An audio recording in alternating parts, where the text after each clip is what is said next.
अध्याय 251 elf cosmic दायरा। Pocket hunting आयाम। आभासी वास्तविकता जेब कतरे के आयाम से भिन्न थी। पॉकेट हंटिंग आयाम में बाहरी दुनिया का समय रुक जाता है, लेकिन आभासी वास्तविकता में बाहरी दुनिया का समय जारी रहता है। जब शौर्य आभासी मार्शल शहर से बाहर निकला तो कई घंटे बीत चुके थे। उसने पोर्ट का दरवाज़ा खोला और खड़ा हो गया। उसने अपने शरीर को तानकर गहरी सांस ली, फिर धीरे से मुस्कुराया। एक बार में 550,000 अकादमिक क्रेडिट प्राप्त करना बुरा नहीं था। प्रथम स्थान और समग्र रैंकिंग प्राप्त करने के लिए अभी भी पुरस्कार थे। उन्हें हर महीने एक निश्चित मात्रा में अकादमिक क्रेडिट भी मिलते थे। कुल मिलाकर उन्होंने इससे पैसा कमाया। शौर्य नीचे गया और अपने कमरे में वापस आ गया। वह बिस्तर पर लेट गया और अपने हाथों को सिर के पीछे रख लिया। अपनी खिड़की के बाहर शांत रात में नाचते बांस के पौधों को देखा और उसकी आंखें चमक उठीं। उसकी ताकत अभी भी थोड़ी कमजोर थी। उनमें अभी भी आक्रामक दिव्य कला का अभाव था। फिलहाल वह बचाव और गति में तो अच्छा है, लेकिन उसके आक्रमण में कमी है। वह हर समय केवल अपनी देव कला पर ही भरोसा कर सकता था, जिसमें बहुत अधिक ऊर्जा खर्च होती थी और उसका प्रभाव भी बहुत अच्छा नहीं होता था। यदि शौर्य के पास कोई आक्रामक दिव्य कला होती तो उसकी शक्ति भी निश्चित रूप से बढ़ जाती। दुर्भाग्यवश इस समय उनके पास पर्याप्त शैक्षणिक क्रेडिट नहीं थे। उसकी खिड़की के बाहर बांस की टहनियां सरसराहट कर रही थीं और शौर्य अपने विचारों के साथ बिस्तर पर कुछ देर तक लेटा रहा, फिर उठ बैठा। उनका अगला लक्ष्य हवा और बिजली के पंखों के बारे में सीखना था। यदि वह इस दिव्य कला को सीखने में सफल हो गया, भले ही उसके पास कोई आक्रामक दिव्य कला न हो, तो वह तेज होकर अपनी खामियों को पूरा कर सकता था। बेशक सबसे महत्वपूर्ण बात यह है कि अगर वह तेज है तो वह अपनी जान बचाने के लिए और भी तेजी से भाग सकता है। चूंकि वह गेम खेलने में बहुत अच्छा था, इसलिए तेज दौड़ने से उसे सच्ची खुशी मिलती थी। यद्यपि उसकी पवन पंखों की दिव्य कला और बिजली के पंखों की दिव्य कला पूर्ण नहीं थी, फिर भी वे एक ऐसे स्तर पर पहुंच गए थे जहां वह पहले से ही पवन पंखों और बिजली की दिव्य कला को विकसित कर सकता था। शौर्य ने हवा और बिजली के पंखों के लिए दस्तावेज खोला। 12 मिलियन से अधिक शब्द। शौर्य को अचानक सिर में दर्द महसूस हुआ। अभी उसके पास ब्लैक टाइगर बॉस के बैंगनी गोले नहीं थे और वह केवल एपर्चर खोलने वाले राज्य क्रूर जानवर दिव्य कला के बैंगनी गोले का उपयोग कर सकता था, जिसे उसने खेती करने के लिए निगल लिया था। इससे संभवतः इस दिव्य कला को सीखने में उसे अधिक समय लगेगा। हालांकि उसके पास कोई अन्य विकल्प नहीं था। शौर्य ने आगे कुछ नहीं सोचा। उसकी मानसिक शक्ति उसके मस्तिष्क में फैल गई और एक बैंगनी गोला उसके मानसिक आयाम में गायब हो गया और शौर्य के दिमाग में बहते हुए एक स्पष्ट धारा में बदल गया। वह उस स्पष्ट पाठ में डूबने लगा। अगली सुबह शौर्य अपने घर लौट आया। इंद्रियां, उसने अपनी कनपटियां रगड़ी और उसकी आंखों में सुस्ती झलकने लगी। वास्तव में बॉस के बैंगनी गोले के बिना दिव्य कला सीखना बहुत कठिन था। ये तब की बात है जब उसने पवन के पंखों की दिव्य कला और बिजली के पंखों की दिव्य कला सीख ली थी और अभी भी उन्हें शुरुआत में संदर्भ के रूप में इस्तेमाल कर सकता था। अन्यथा ये और अधिक कठिन होता। खिड़की के बाहर उगते हुए 2 सूरज अपनी गर्म रोशनी शौर्य के शरीर पर डाल रहे थे। आरामदायक तापमान ने उसे आराम से अपनी आंखें सिकुड़ने पर मजबूर कर दिया। शौर्य ने नहाने के लिए उठने से पहले थोड़ी देर आराम किया। नहाने के बाद शौर्य को अपने फ़ोन पर एक संदेश मिला। उसने देखने के लिए उसे खोला और यह रिया थी, जो उसे साथ में कक्षा में चलने के लिए कह रही थी। फेडरल यूनिवर्सिटी में पाठ्यक्रम बहुत ही आसान थे और अगर छात्र वहां जाना नहीं चाहते थे तो भी कोई फर्क नहीं पड़ता था। जब तक वे स्कूल वर्ष के अंत में परीक्षा पास करने में सक्षम होते, तब तक सब कुछ ठीक रहता। यदि वे ऐसा नहीं करेंगे तो ये बुरा होगा। शौर्य ने काले रंग की स्कूल यूनिफॉर्म पहन ली और नीचे चला गया। उसने देखा कि रिया प्रवेश द्वार पर खड़ा है और जैसे ही वह दरवाज़ा खोलेगा, वह उसका इंतजार करने लगेगा। उसने काले रंग की स्कूल यूनिफॉर्म भी पहन रखी थी और वह उस पर विशेष रूप से अच्छी लग रही थी। शौर्य ने उसे देखकर मुस्कुराया। सुप्रभात, तुमने भी काला रंग ही चुना है। रिया ने शौर्य की ओर तिरछी नज़र से देखा। ये सैन्य वर्दी के समान है, स्थिर दिखता है। शौर्य ने सिर हिलाया। मेरे लिए ऐसा नहीं है, काला आसानी से गंदा नहीं होता। रिया, स्मार्ट वॉशिंग मशीनें पहले से ही मौजूद हैं, फिर भी इस आदमी को गंदगी की परवाह है। चल दर। रिया को लगा कि उसके पास इस मूर्ख से कहने के लिए ज़्यादा कुछ नहीं है, इसलिए वह पलटी और चली गई। इस समय शौर्य ने कहा, ओह ठीक है, आज हमारी कौन सी कक्षाएं हैं? रिया के होंठ फड़कने लगे और वह अवाक होकर शौर्य को देखने लगी। क्या तुमने समय सारिणी नहीं देखी? शौर्य ने मुस्कुराते हुए खुशी से कहा, मैंने कल बहुत मेहनत की और भूल गया। एक उन्नत मार्शल आर्ट छात्र के रूप में उन्हें लगा कि उन्हें वास्तव में इसे देखने की आवश्यकता नहीं है ना? वैसे भी रिया के आसपास होने से वह बस इसे देख सकती है। illogical.jpg लूजी का सीमित संस्करण। जब रिया ने शौर्य के प्रसन्न चेहरे को देखा तो उसके माथे पर हरी नसें उभर आईं। तुम्हें किस बात पर इतना गर्व है? फिर उसने अवाक होकर अपना माथा रगड़ा और कहा, हम एल्फ कॉस्मिक रीजन एंड रेस और यूनिवर्सल कॉमन लैंग्वेज पर चर्चा करेंगे। पहले वर्ष मार्शल आर्ट की कक्षाएं केवल सुबह के समय आयोजित की जाती थीं और वे दोपहर में इसका अभ्यास करते थे। शौर्य ने सिर हिलाया। ओह, कक्षाएं छात्रावासों से 10 किलोमीटर से अधिक दूर थीं और ये दूरी उनके जैसे मार्शल कलाकारों के लिए बहुत कम मानी जाती थी। उनमें से 2 लोग लापरवाही से कक्षाओं की ओर उड़े और 10 मिनट बाद उन्हें शिक्षण भवन दिखाई दिया। यहीं पर प्रथम वर्ष की मार्शल आर्ट कक्षाएं आयोजित की जाती थीं। न केवल कुलीन वर्ग बल्कि साधारण वर्ग भी यहां आता था। इस समय बहुत से छात्र मैदान पर स्थित शिक्षण भवन की ओर दौड़ रहे थे और उनकी गति धीमी नहीं थी। आखिरकार यहां तक कि नए लोग भी पहले से कम आत्मा मार्शल अवस्था में थे, इसलिए वे बहुत धीमे नहीं थे। बेशक नए छात्रों में से केवल शौर्य और रिया ही उड़ सकते थे। जब वे आकाश में उड़ रहे थे तो स्वाभाविक रूप से इसने बहुत से लोगों का ध्यान आकर्षित किया और कई लोग फुसफुसाने से खुद को रोक नहीं पाए। शौर्य के मार्शल आर्ट शोधन के परिणाम कल सामने आए और मंच टिप्पणियों से भर गया। एक नए छात्र के रूप में जिसने अभी नामांकन कराया था, वह 600 की रैंकिंग के आसपास स्थान पाने में सफल रहा। वह वास्तव में प्रतिभाशाली था। अब जब शौर्य सामने आया तो स्वाभाविक रूप से उसने नए छात्रों का बहुत ध्यान आकर्षित किया। मार्शल तकनीक या मार्शल आर्ट कक्षाओं के अलावा कुलीन और साधारण प्रथम वर्ष के नए छात्रों की भाषा या ब्रह्मांडीय ज्ञान पाठ्यक्रम जैसी कक्षाएं एक साथ होती थीं, इसलिए कक्षा में आने जाने वाले लोगों की संख्या अधिक होती थी। शौर्य असहाय था। यदि उसके पास कोई ऐसा उपकरण होता जिससे वह ज्ञान को सीधे अपने मस्तिष्क में प्रवाहित कर पाता, उसे पूरी तरह समझ पाता और उसका उपयोग कर पाता, तो उसे इन कक्षाओं में भाग लेने की आवश्यकता नहीं पड़ती। दुर्भाग्यवश तकनीक अभी इतनी उन्नत नहीं थी। ऐसा कहा गया कि कुछ उच्च तकनीक सभ्यताएं ऐसा कर सकती हैं। कुछ सभ्यताओं ने विशुद्ध रूप से आत्मिक शक्ति तकनीक विकसित की थी और उनकी जाति भी बहुत शक्तिशाली थी। हर जाति का जन्मजात उपहार अलग अलग था। शौर्य और रिया ने समय सारिणी में बताई गई कक्षा ढूंढी और अंदर चले गए। जब ये दोनों लोग कक्षा में आए तो शुरू में कुछ शोरगुल वाली कक्षा में अचानक शांति छा गई और हर कोई उनकी ओर देखने लगा। शौर्य ने कक्षा में चारों ओर नजर घुमाई। यह विशाल था और इसमें 100 से ज्यादा लोग बैठ सकते थे। इस समय सीटें पहले से ही लगभग 1/3 भरी हुई थीं। इसमें अभिजात्य वर्ग के साथ साथ साधारण वर्ग भी शामिल था। सबकी निगाहों के सामने शौर्य और रिया कक्षा की आखिरी पंक्ति में चले गए और खाली सीटों पर बैठ गए। इन दोनों व्यक्तियों के बैठते ही कक्षा में चारों ओर फुसफुसाहटें होने लगीं तथा समय समय पर लोग उनकी ओर देखते भी दिखे। इस मामले में शौर्य ज्यादा कुछ नहीं कर सकता था। आखिरकार वे अब बहुत मशहूर हो चुके थे और कक्षा में आना अंधेरे में जुगनू की तरह आकर्षक था। अधिकाधिक संख्या में विद्यार्थी कक्षा में प्रवेश करने लगे और शीघ्र ही कक्षा का 3/4 भाग भर गया। शौर्य को तब एहसास हुआ कि ये म्यू और बाकी लोग अभी वहां नहीं आए हैं। उसे आश्चर्य हुआ कि शायद वे साधना में इतने मग्न थे कि इस बारे में भूल गए। लेकिन हर किसी की साधना अलग थी और शौर्य ने भी उन्हें बाधित नहीं किया। बहुत जल्द ही शिक्षक कक्षा में आए और कक्षाएं शुरू हो गईं। कक्षा का संचालन योगिनी ब्रह्मांडीय क्षेत्र का एक होलोग्राफिक मानचित्र प्रस्तुत करके किया गया, जबकि शिक्षक ने स्पष्टीकरण दिया। एल्फ कॉस्मिक क्षेत्र और जातियां वर्ग में मुख्य रूप से एल्फ कॉस्मिक क्षेत्र और आंतरिक जाति के मानचित्र के बारे में बात की गई। सबसे महत्वपूर्ण बात स्पष्ट रूप से एल्फ जाति थी। एल्फ ब्रह्मांडीय क्षेत्र का क्षेत्र लगभग 200 मिलियन प्रकाश वर्ष दूर था। एल्फ जाति एल्फ ब्रह्मांडीय क्षेत्र के केंद्र में स्थित थी और पूरे ब्रह्मांडीय क्षेत्र में सैकड़ों जातियां हैं जो एल्फ जाति द्वारा आश्रय प्राप्त हैं। मानव जाति उनमें से एक थी। 2000 वर्षों के भीतर एक नई ब्रह्मांडीय सभ्यता के रूप में मानव जाति जादुई क्षेत्र के पास योगिनी के ब्रह्मांडीय क्षेत्र के किनारे पर स्थित थी। ब्लेड दानव जाति चतुराई से जादुई क्षेत्र के किनारे पर स्थित थी। यह एक नई ब्रह्मांडीय सभ्यता की जाति भी थी और मानव जाति की तुलना में केवल कुछ हजार वर्षों तक ही थोड़ी अधिक विकसित थी। तो इस तरह से इन 2 छोटे पौधों की शुरुआत हुई। एल्फ ब्रह्मांडीय क्षेत्र में एल्फों द्वारा आश्रय प्राप्त जातियों के अतिरिक्त कुछ ऐसी जातियां भी थीं जिन्हें एल्फों द्वारा आश्रय नहीं मिला था, क्योंकि वे बहुत कुरूप थीं या विनाश करना या अराजकता फैलाना उनका स्वभाव था। स्पाइक बॉल वाले लोगों की तरह वे भी बदसूरत श्रेणी में आते थे, इसलिए वे अधिक दुर्भाग्यशाली थे। यद्यपि उनके संसाधन एल्फ जाति के लिए बहुत उपयोगी नहीं थे, फिर भी वे अन्य जातियों के लिए काफ़ी उपयोगी थे। इसलिए या तो वे पलायन कर जाते हैं या नष्ट हो जाते हैं। योगिनी ब्रह्मांडीय क्षेत्र में भी अव्यवस्थित या बंजक क्षेत्र थे।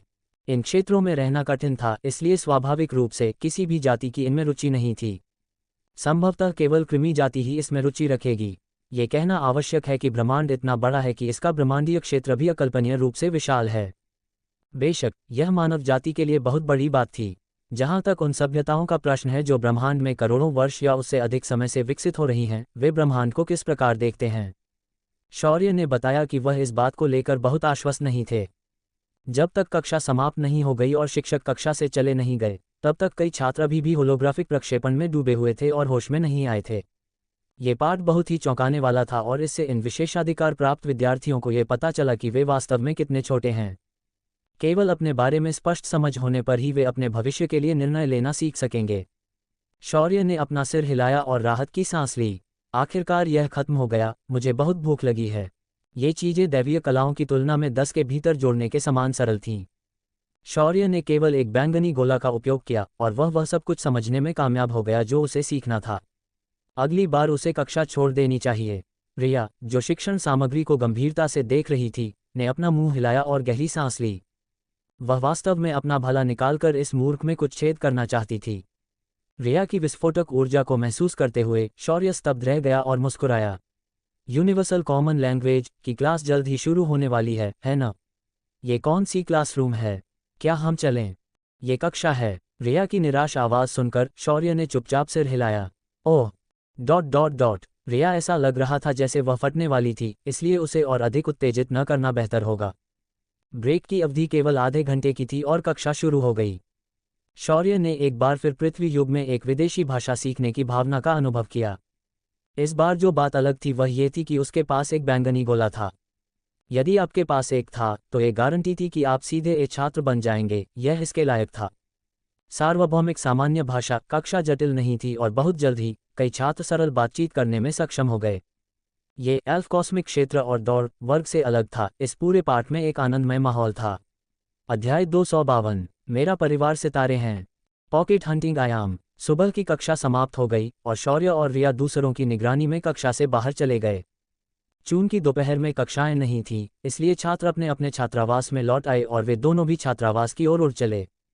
रास्ते में दोनों ने मार्शल आर्ट के ज्ञान पर चर्चा की और जल्द ही प्रथम वर्ष के छात्रों के छात्रावास में पहुंच गए। ठीक इसी समय रिया को कुछ मिल गया और उसने नीचे की ओर इशारा किया।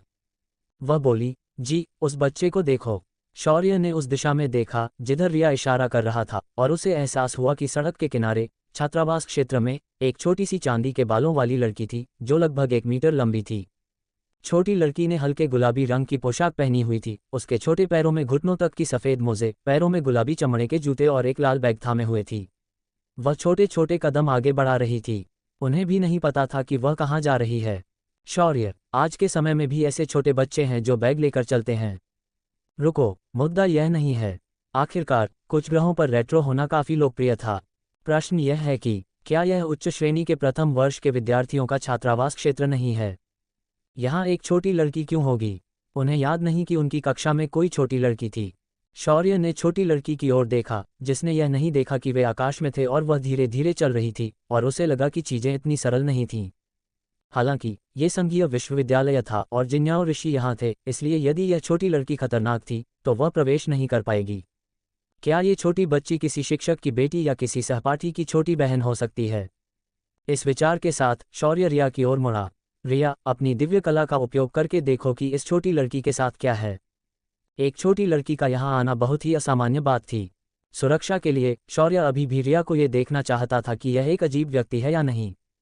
अपनी दिव्य कला से वह ये पता लगाने में सक्षम हो जाएगी कि क्या वह छोटी लड़की एक अजीब व्यक्ति थी। रिया ने भी शौर्य की तरह ही भावनाएं साझा कीं। उसने सिर हिलाया, उसकी आंखें चमक उठीं और उसने छोटी लड़की को ध्यान से देखा। शौर्य ने रिया की ओर देखा। कैसा है? कोई समस्या है क्या? रिया ने कोई जवाब नहीं दिया और केवल अपनी भौहें उठाईं। फिर एक जटिल रून उसकी आंखों में चमक गया और अधिक चमक गया। कुछ देर बाद वह मुस्कुराई। कोई दिक्कत नहीं लगी, कोई साधारण बच्ची लगती है, शायद किसी टीचर की बेटी होगी। शौर्य का मुंह फड़क उठा। कौन सी टीचर इतनी अविश्वसनीय है कि उसने अपना बच्चा खो दिया? ऐसा कहते ही उसके दिमाग में एक शराबी महिला की शराब पीने की छवि उभर आई। फिर उसे याद आया कि शराब पीने वाली महिला अभी भी अविवाहित है, इसलिए यह वह नहीं हो सकती। इस विषय में बोलते हुए उसने इन दिनों उस शराबी को आसपास नहीं देखा था। ऐसा लग रहा था जैसे वह कह रही थी कि वह उसे एक मौका देना चाहती है और उसे समझ में नहीं आ रहा था कि उसका क्या मतलब है। रिया हंसा। चलो नीचे जाकर देखते हैं, शायद वह किसी की छोटी बहन हो। तभी चांदी के बालों वाली छोटी लड़की अचानक अपने बाएं पैर पर ठोकर खा गई। उसके हाथ आगे की ओर फैल गए और उसका छोटा शरीर जमीन पर गिर गया। शौर्य, रिया, शौर्य और रिया लंबे समय तक चांदी के बालों वाली छोटी लड़की को देखते रहे जो जमीन पर गिरी हुई थी, और माहौल एक पल के लिए बहुत अजीब हो गया। चूंकि यह नए छात्रों के लिए शिक्षण भवन में जाने का रास्ता था और रिया और शौर्य ऊपर से उड़ रहे थे, वे अन्य छात्रों की तुलना में बहुत तेज थे और अब सड़क पर कोई भी नया छात्र नहीं था। चांदी के बालों वाली छोटी लड़की ही एकमात्र थी जो चुपचाप जमीन पर लेटी हुई थी। शौर्य के मुंह के कोनों में ऐंठन हो गई, मुझे मत बताओ कि उसे चोट लगी है। शौर्य और रिया ने एक दूसरे को देखा और छोटी लड़की के पास आ गए। शौर्य ने अपनी मानसिक शक्ति का उपयोग किया और छोटी लड़की के शरीर को स्कैन किया, लेकिन कुछ भी असामान्य नहीं पाया, जबकि रिया ने चिंतित होकर पूछा, छोटी लड़की, क्या तुम ठीक हो? इस समय जमीन पर पड़ी चांदी के बालों वाली छोटी लड़की ने जवाब दिया, आह, मैं गिर गई, मुझे उठाने के लिए मुझे एक प्यारी बड़ी बहन की ज़रूरत है। छोटी लड़की की आवाज़ में कोई रुकावट नहीं थी, वह तारों की रोशनी की तरह स्पष्ट और कानों को बहुत सुखद लग रही थी। लेकिन उसने जो कहा उससे शौर्य और रिया को संदेह हुआ कि क्या उन्होंने उसे गलत सुना है। इस छोटी लड़की ने क्या कहा? शौर्य का मुंह फड़क उठा। उसने जमीन पर लेटी हुई चांदी के बालों वाली छोटी लड़की को देखा और कुछ हद तक स्तब्ध रह गया। वह चिंतित था कि यह छोटी लड़की घायल हो गई है, लेकिन जैसा कि पता चला वह तो बस किसी के द्वारा उठाए जाने का इंतजार कर रही थी। रिया भी अचंभित थी, उसे उम्मीद नहीं थी कि यह चांदी के बालों वाली छोटी लड़की ऐसा कुछ कहेगी। हर कोई चुप था और छोटी लड़की को शायद लगा कि कोई भी उसे उठाने वाला नहीं है, इसलिए वह एक बार फिर अपनी स्पष्ट आवाज में चिल्लाए, आह, मैं गिर गई हूँ, मुझे उठाने के लिए एक प्यारी बड़ी बहन की ज़रूरत है। शौर्य, वह जमीन पर लेटी छोटी लड़की की ओर देखकर मुस्कुराया, क्या होगा अगर एक सुंदर बड़ा भाई तुम्हारी मदद करे? ऊपर द्वितीय 11। एक बार फिर सन्नाटा छा गया और चांदी के बालों वाली छोटी लड़की की आवाज़ फिर से गूंजी, अगर कोई बड़ी बहन मुझे गोद में नहीं लेने वाली है तो मुझे ऐसे ही रहने दो, मैं बाद में खुद उठ जाऊंगी। शौर्य, उसने अपनी छाती को धीरे से पकड़ लिया। इस दिल के दर्द का कारण क्या है? रिया का मुंह फड़क उठा और उसने अपनी हंसी दबा ली। फिर वह चांदी के बालों वाली छोटी लड़की के पास गई और उसे धीरे से उठाया ताकि वह ठीक से बैठ सके। इस समय शौर्य और रिया ने इस छोटी लड़की का चेहरा देखा। उसका चेहरा बहुत ही आकर्षक था, उस पर शिशु जैसी चर्बी थी, बड़ी बड़ी आंखें थीं और नीली पुतलियां थीं, वह एक प्यारी सी बच्ची थी। हालांकि उसका चेहरा पवित्र जल झील की सतह की तरह शांत था, वहां कोई हलचल नहीं थी। चांदी के बालों वाली छोटी लड़की को उठाने के बाद रिया ने उसकी गुलाबी पोशाक पर लगी धूल को झाड़ दिया और उसके छोटे चेहरे से भी धूल पोंछ दी। अच्छी बात सिर्फ इतनी है कि छोटी लड़की को कोई चोट नहीं आई। शौर्य ने भावशून्य छोटी लड़की को देखा और अपनी गरिमा बचाने की कोशिश की। उसने एक सौम्य मुस्कान प्रकट की, छोटी लड़की, तुम्हारा नाम क्या है? चांदी के बालों वाली छोटी लड़की ने अपना सिर उठाया और बिना कुछ बोले अपनी नीली आंखों से शौर्य को देखा। माहौल बहुत अजीब था। शौर्य ने छोटी लड़की के भावहीन चेहरे को देखा और महसूस किया कि वह अब अपने चेहरे पर मुस्कान नहीं रोक सकता। तभी छोटी लड़की ने अपना मुंह खोला और कहा, यंगइंग वन। शौर्य, क्या पृथ्वी युग के दौरान वे सभी लोग जो सुंदर अभिनय करते थे पूरी तरह से समाप्त नहीं हो गए थे? ये छोटा सा बच्चा वास्तव में अज्ञानी था, बुरी नीयत से प्यारा अभिनय करना कोई अच्छा बच्चा नहीं कर सकता था। शौर्य ने एक गहरी सांस ली और इस छोटी लड़की को नए सिरे से शुरुआत करने का मौका देने का फैसला किया। इसलिए वह गर्मजोशी से मुस्कुराया और फिर से पूछा, छोटी लड़की, तुम्हारा नाम क्या है? इस बार चांदी के बालों वाली छोटी लड़की ने बहुत जल्दी जवाब दिया। तभी छोटी लड़की ने अपना मुंह खोला और कहा, यंगइंग। शौर्य, क्या वह इस छोटे बच्चे के नितंबों पर मार सकता है? तभी रिया अब और यह सब नहीं देख पाए। उसने शौर्य की ओर घृणा से आंखें घुमाईं। क्या तुम जानते हो कि तुम एक अपराधी की तरह हो जो अभी एक बच्चे का अपहरण कर लेगा? शौर्य के मुंह के कोने फड़क उठे और उसका दिल दुखने लगा। उनकी खुद की छवि ऐसी बन गई, ये तो हो न सकता। इस समय रिया ने छोटी लड़की को देखकर मुस्कुराते हुए पूछा, छोटी लड़की, तुम्हारा नाम क्या है? चांदी के बालों वाली छोटी लड़की, जिसने पहले शौर्य को भावशून्यता से देखा था, ने अपनी नीली आंखों से रिया को देखा, लेकिन उसकी आवाज़ अभी भी शांत थी। बड़ी बहन, मेरा नाम यंगइंग है। शौर्य, रिया दोनों ने शर्मिंदगी से एक दूसरे की तरफ देखा। दोनों को लगा कि यह छोटी लड़की प्यारी बनने की कोशिश कर रही है। तो क्या उसका नाम वास्तव में यंगइंग था? क्या इस प्रकार का नाम अभी भी मौजूद है? उसके माता पिता क्या सोच रहे थे? खांसी, छोटी बच्ची, तुम्हारा परिवार कहाँ है? बड़ा भाई तुम्हें घर भेज देगा। शौर्य को एहसास हुआ कि उसने वास्तव में इस प्यारी छोटी लड़की को गलत समझा था, इसलिए वह एक बार फिर यंगइंग की ओर मुस्कुराया। जब यंगइंग ने यह सुना तो वह शौर्य की ओर देखने के लिए मुड़ी और उसकी आंखों में चमक गायब हो गई, वह एक बार फिर भावहीन हो गई। शौर्य ने यंगइंग के चेहरे पर आए बदलाव को देखा और उसका दिल दुख गया। वह रिया और उसके प्रति इतनी अलग तरह से प्रतिक्रिया क्यों करती है? वह इसे स्वीकार नहीं कर सकता। मेरा परिवार सितारे हैं। यंगइंग की स्पष्ट आवाज़ एक बार फिर गूंजी, लेकिन उसने जो कहा उससे शौर्य और लिन हैरान रह गए। लिंग, सितारे, इसका क्या मतलब था? तो फिर उन्हें उसे कहाँ भेजना था? संपूर्ण ब्रह्मांड तारों से भरा हुआ है। क्या ऐसा हो सकता है कि यह बच्चा घर से भाग गया हो? तो उसने ये बातें कहीं। जब दोनों लोग अचंभित थे, चांदी के बालों वाली छोटी लड़की ने सीधे शौर्य को देखा, अपना सिर झुकाया और उसकी नीली आंखों में संदेह की झलक दिखाई दी। तुम बहुत खास हो। बोलते हुए वह शौर्य को सूंघने के लिए आगे झुकी, फिर उसकी आंखों में एक आकर्षण की झलक दिखाई दी। तुम बहुत अच्छी खुशबू आ रही हो, परेशान करने वाली नहीं। यंगइंग की बातें सुनकर शौर्य थोड़ा हैरान हुआ, फिर उसने यंगइंग की ओर संदेह से देखा जो उसे एक छोटे पिल्ले की तरह सूंघ रही थी। क्या अच्छी खुशबू आ रही है? उसे अचानक एहसास हुआ कि यह छोटी लड़की शायद एक सभ्य लड़की नहीं है। रिया ने पहले कभी नहीं कहा था कि उसकी खुशबू अच्छी है, तो यह छोटी लड़की ऐसा क्यों कहेगी? जब यंगइंग ने शौर्य की बात सुनी तो उसकी नीली आंखों में उलझन की झलक दिखाई दी और आखिरकार उसकी आवाज़ में थोड़ा उतार चढ़ाव आया। तुम्हारी आभा बहुत अच्छी और बहुत अंतरंग खुशबू देती है। जब शौर्य ने यह सुना तो वह हैरान रह गया। आभा अच्छी खुशबू आ रही है, बहुत अंतरंग। फिर उसने रिया की ओर देखा जो भी अनिश्चित लग रहा था। क्या मेरी आभा में कुछ खास है? रिया ने उसकी आभा को गंभीरता से समझने की कोशिश की और यहाँ तक कि उसे देखने के लिए देवकला और दैवीय कला का भी इस्तेमाल किया और अंत में अपना सिर हिला दिया। दोनों लोगों ने एक दूसरे को देखा और महसूस किया कि यह चांदी के बालों वाली छोटी लड़की वैसी नहीं थी जैसा उन्होंने सोचा था। वह एक सभ्य छोटी लड़की नहीं थी। उसी समय शौर्य के दिल में कुछ अनुमान थे। क्या ऐसा इसलिए हो सकता है क्योंकि वह खेती के लिए लाल गोले का उपयोग कर रहा था? हालांकि वह नहीं जानता था कि लाल गोले क्या होते हैं। हालांकि यह हेलिस को अग्नि के स्रोत को जगाने में मदद कर सकता था, इसलिए यह स्पष्ट था कि ऊर्जा का स्तर कम नहीं होना चाहिए, बस मात्रा कम होनी चाहिए।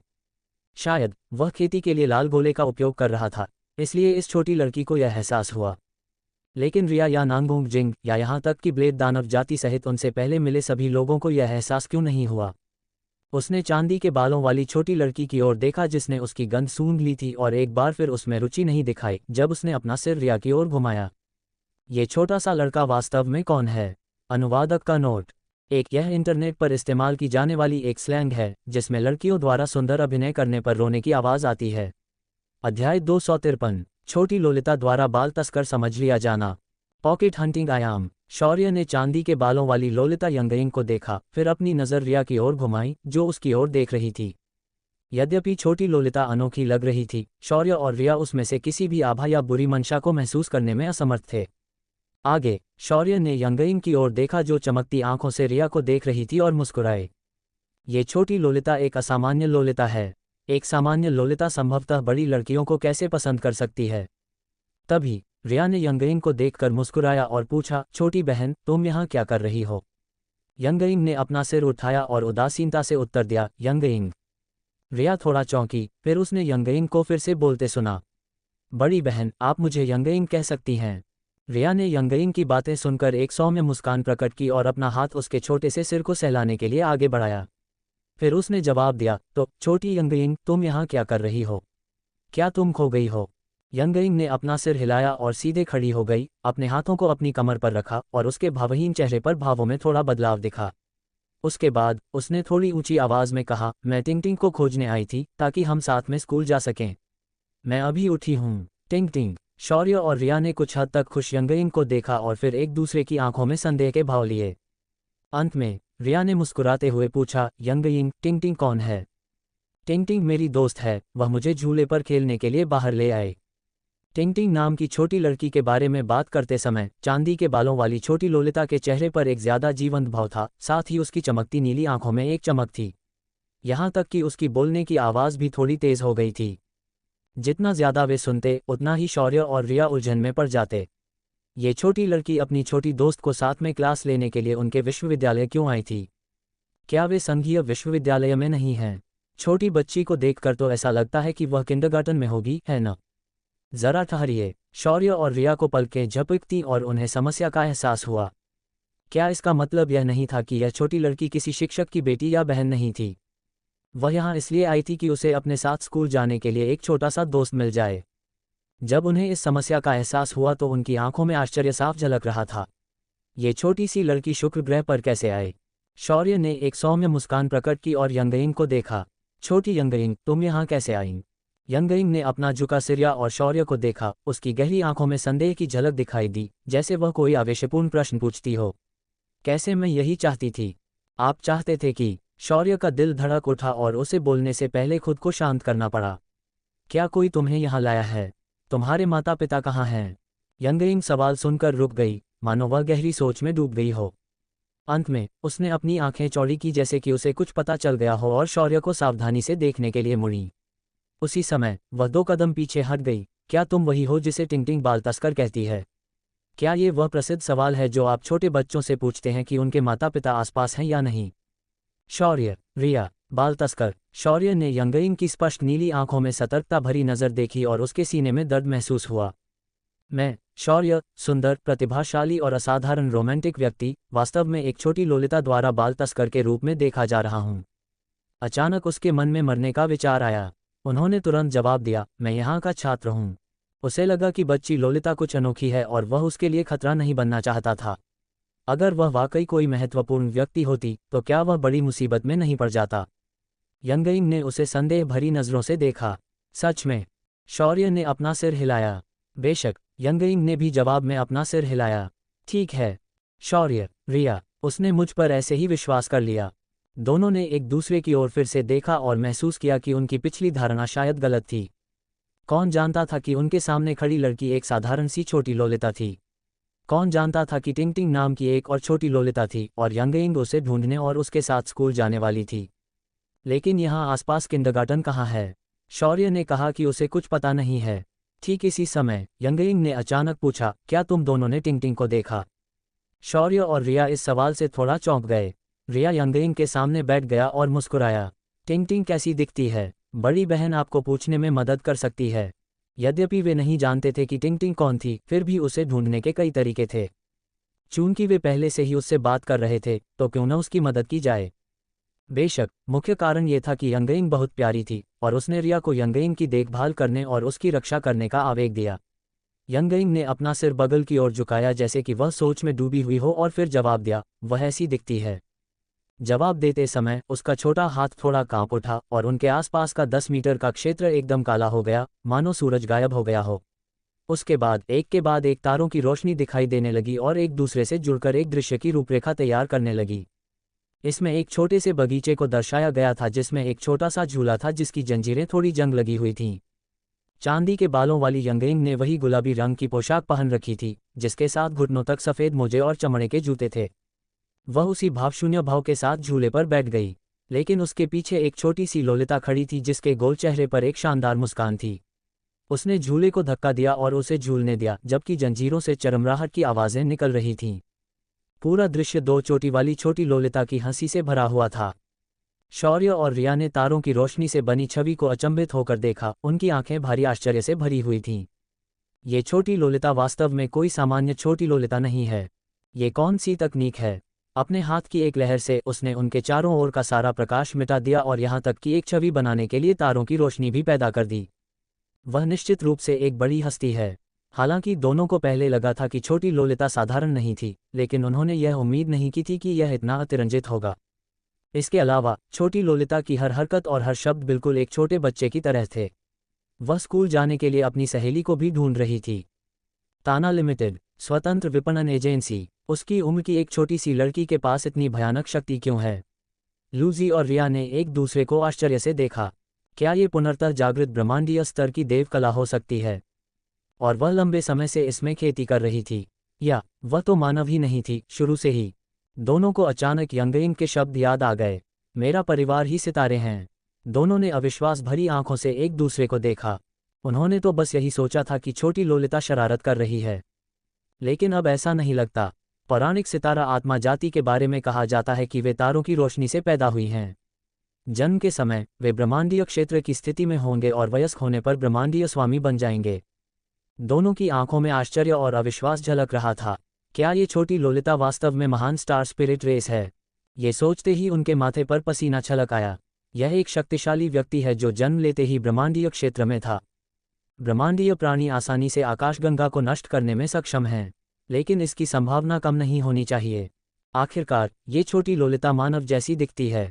शौर्य और रिया ने कभी भी पौराणिक स्टार स्पिरिट रेस नहीं देखी थी, लेकिन उन्हें इंसानों की तरह नहीं दिखना चाहिए, है ना?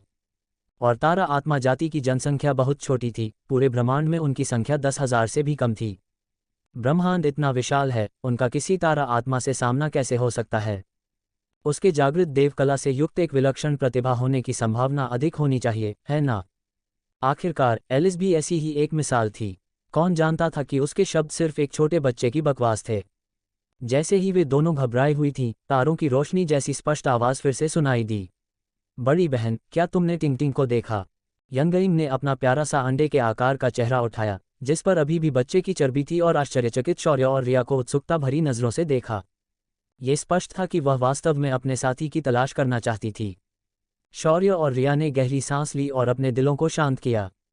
यद्यपि यंगइंग मजबूत थी, लेकिन उसकी उपस्थिति और कार्यकलापों ने उन्हें उसे एक बड़ी हस्ती के रूप में देखने से रोक दिया।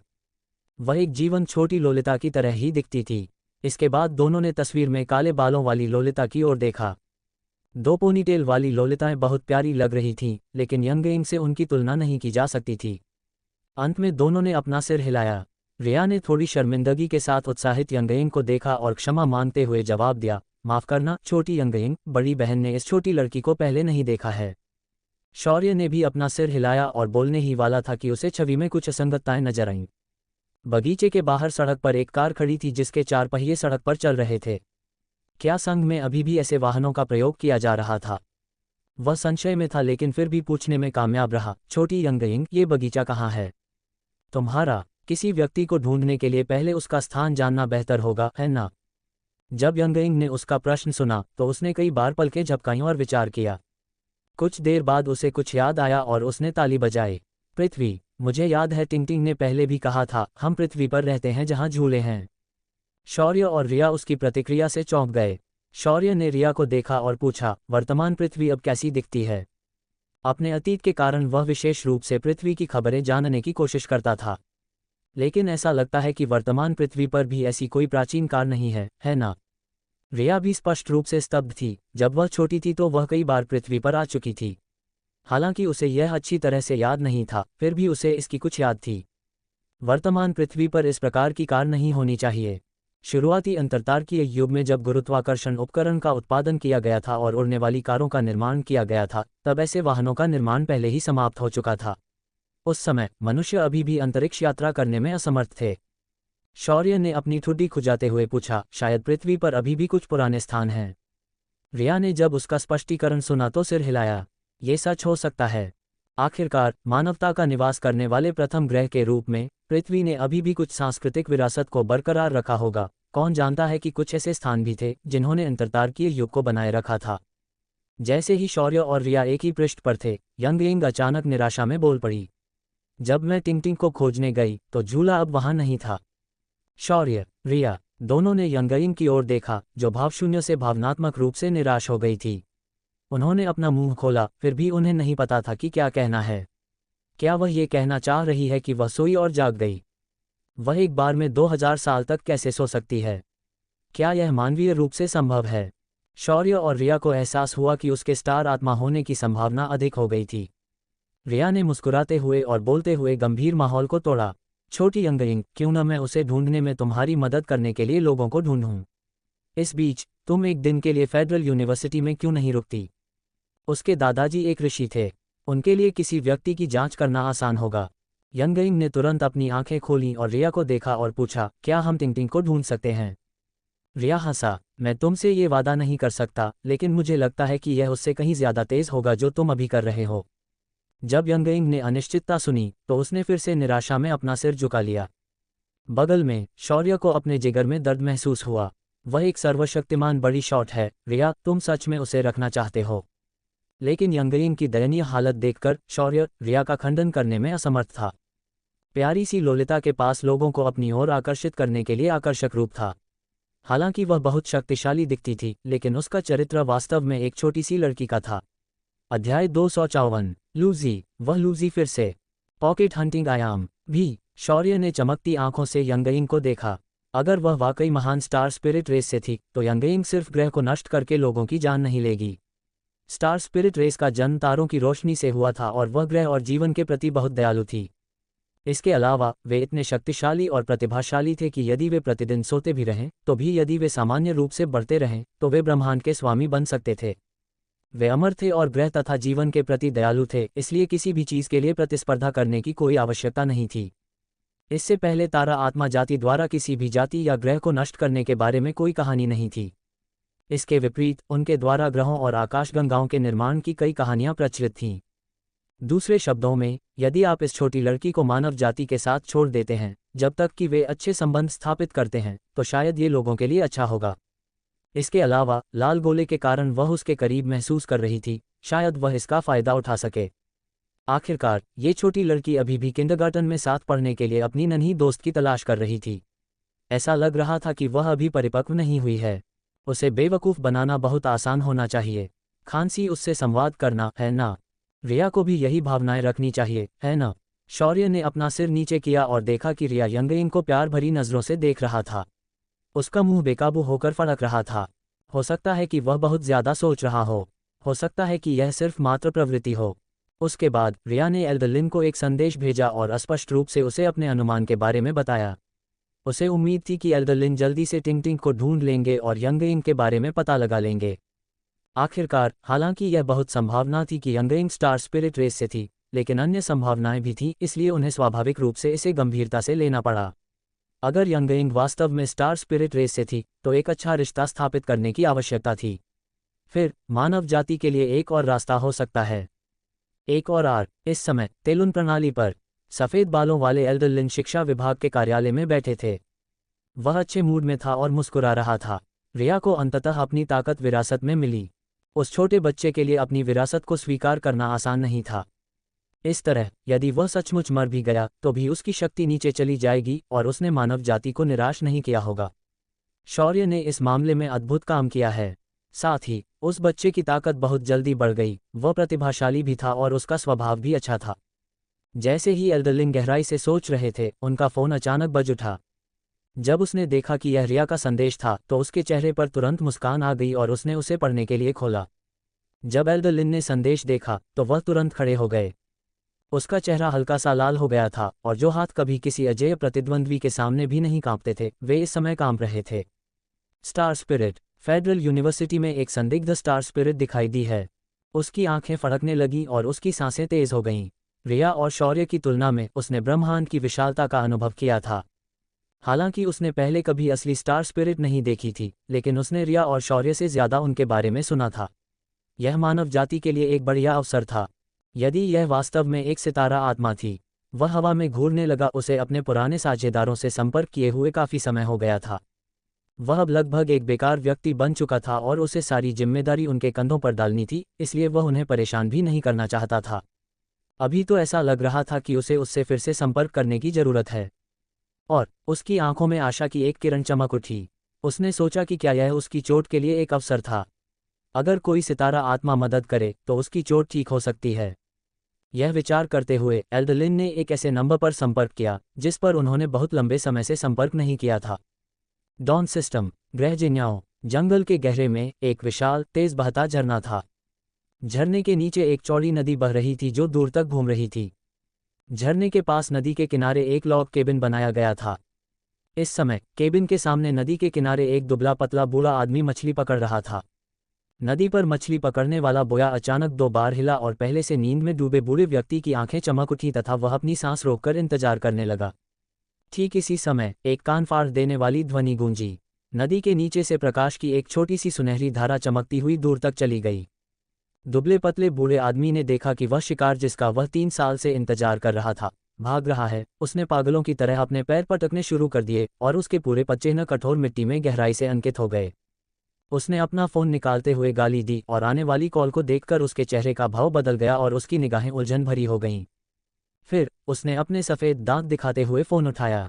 यो बूढ़े लिन, तुमने सैकड़ों सालों तक मुझसे संपर्क नहीं किया और अब तुम आखिरकार अपने इस बूढ़े भाई से संपर्क करने को तैयार हो, है ना? मत बोलो, मेरी बात सुनो।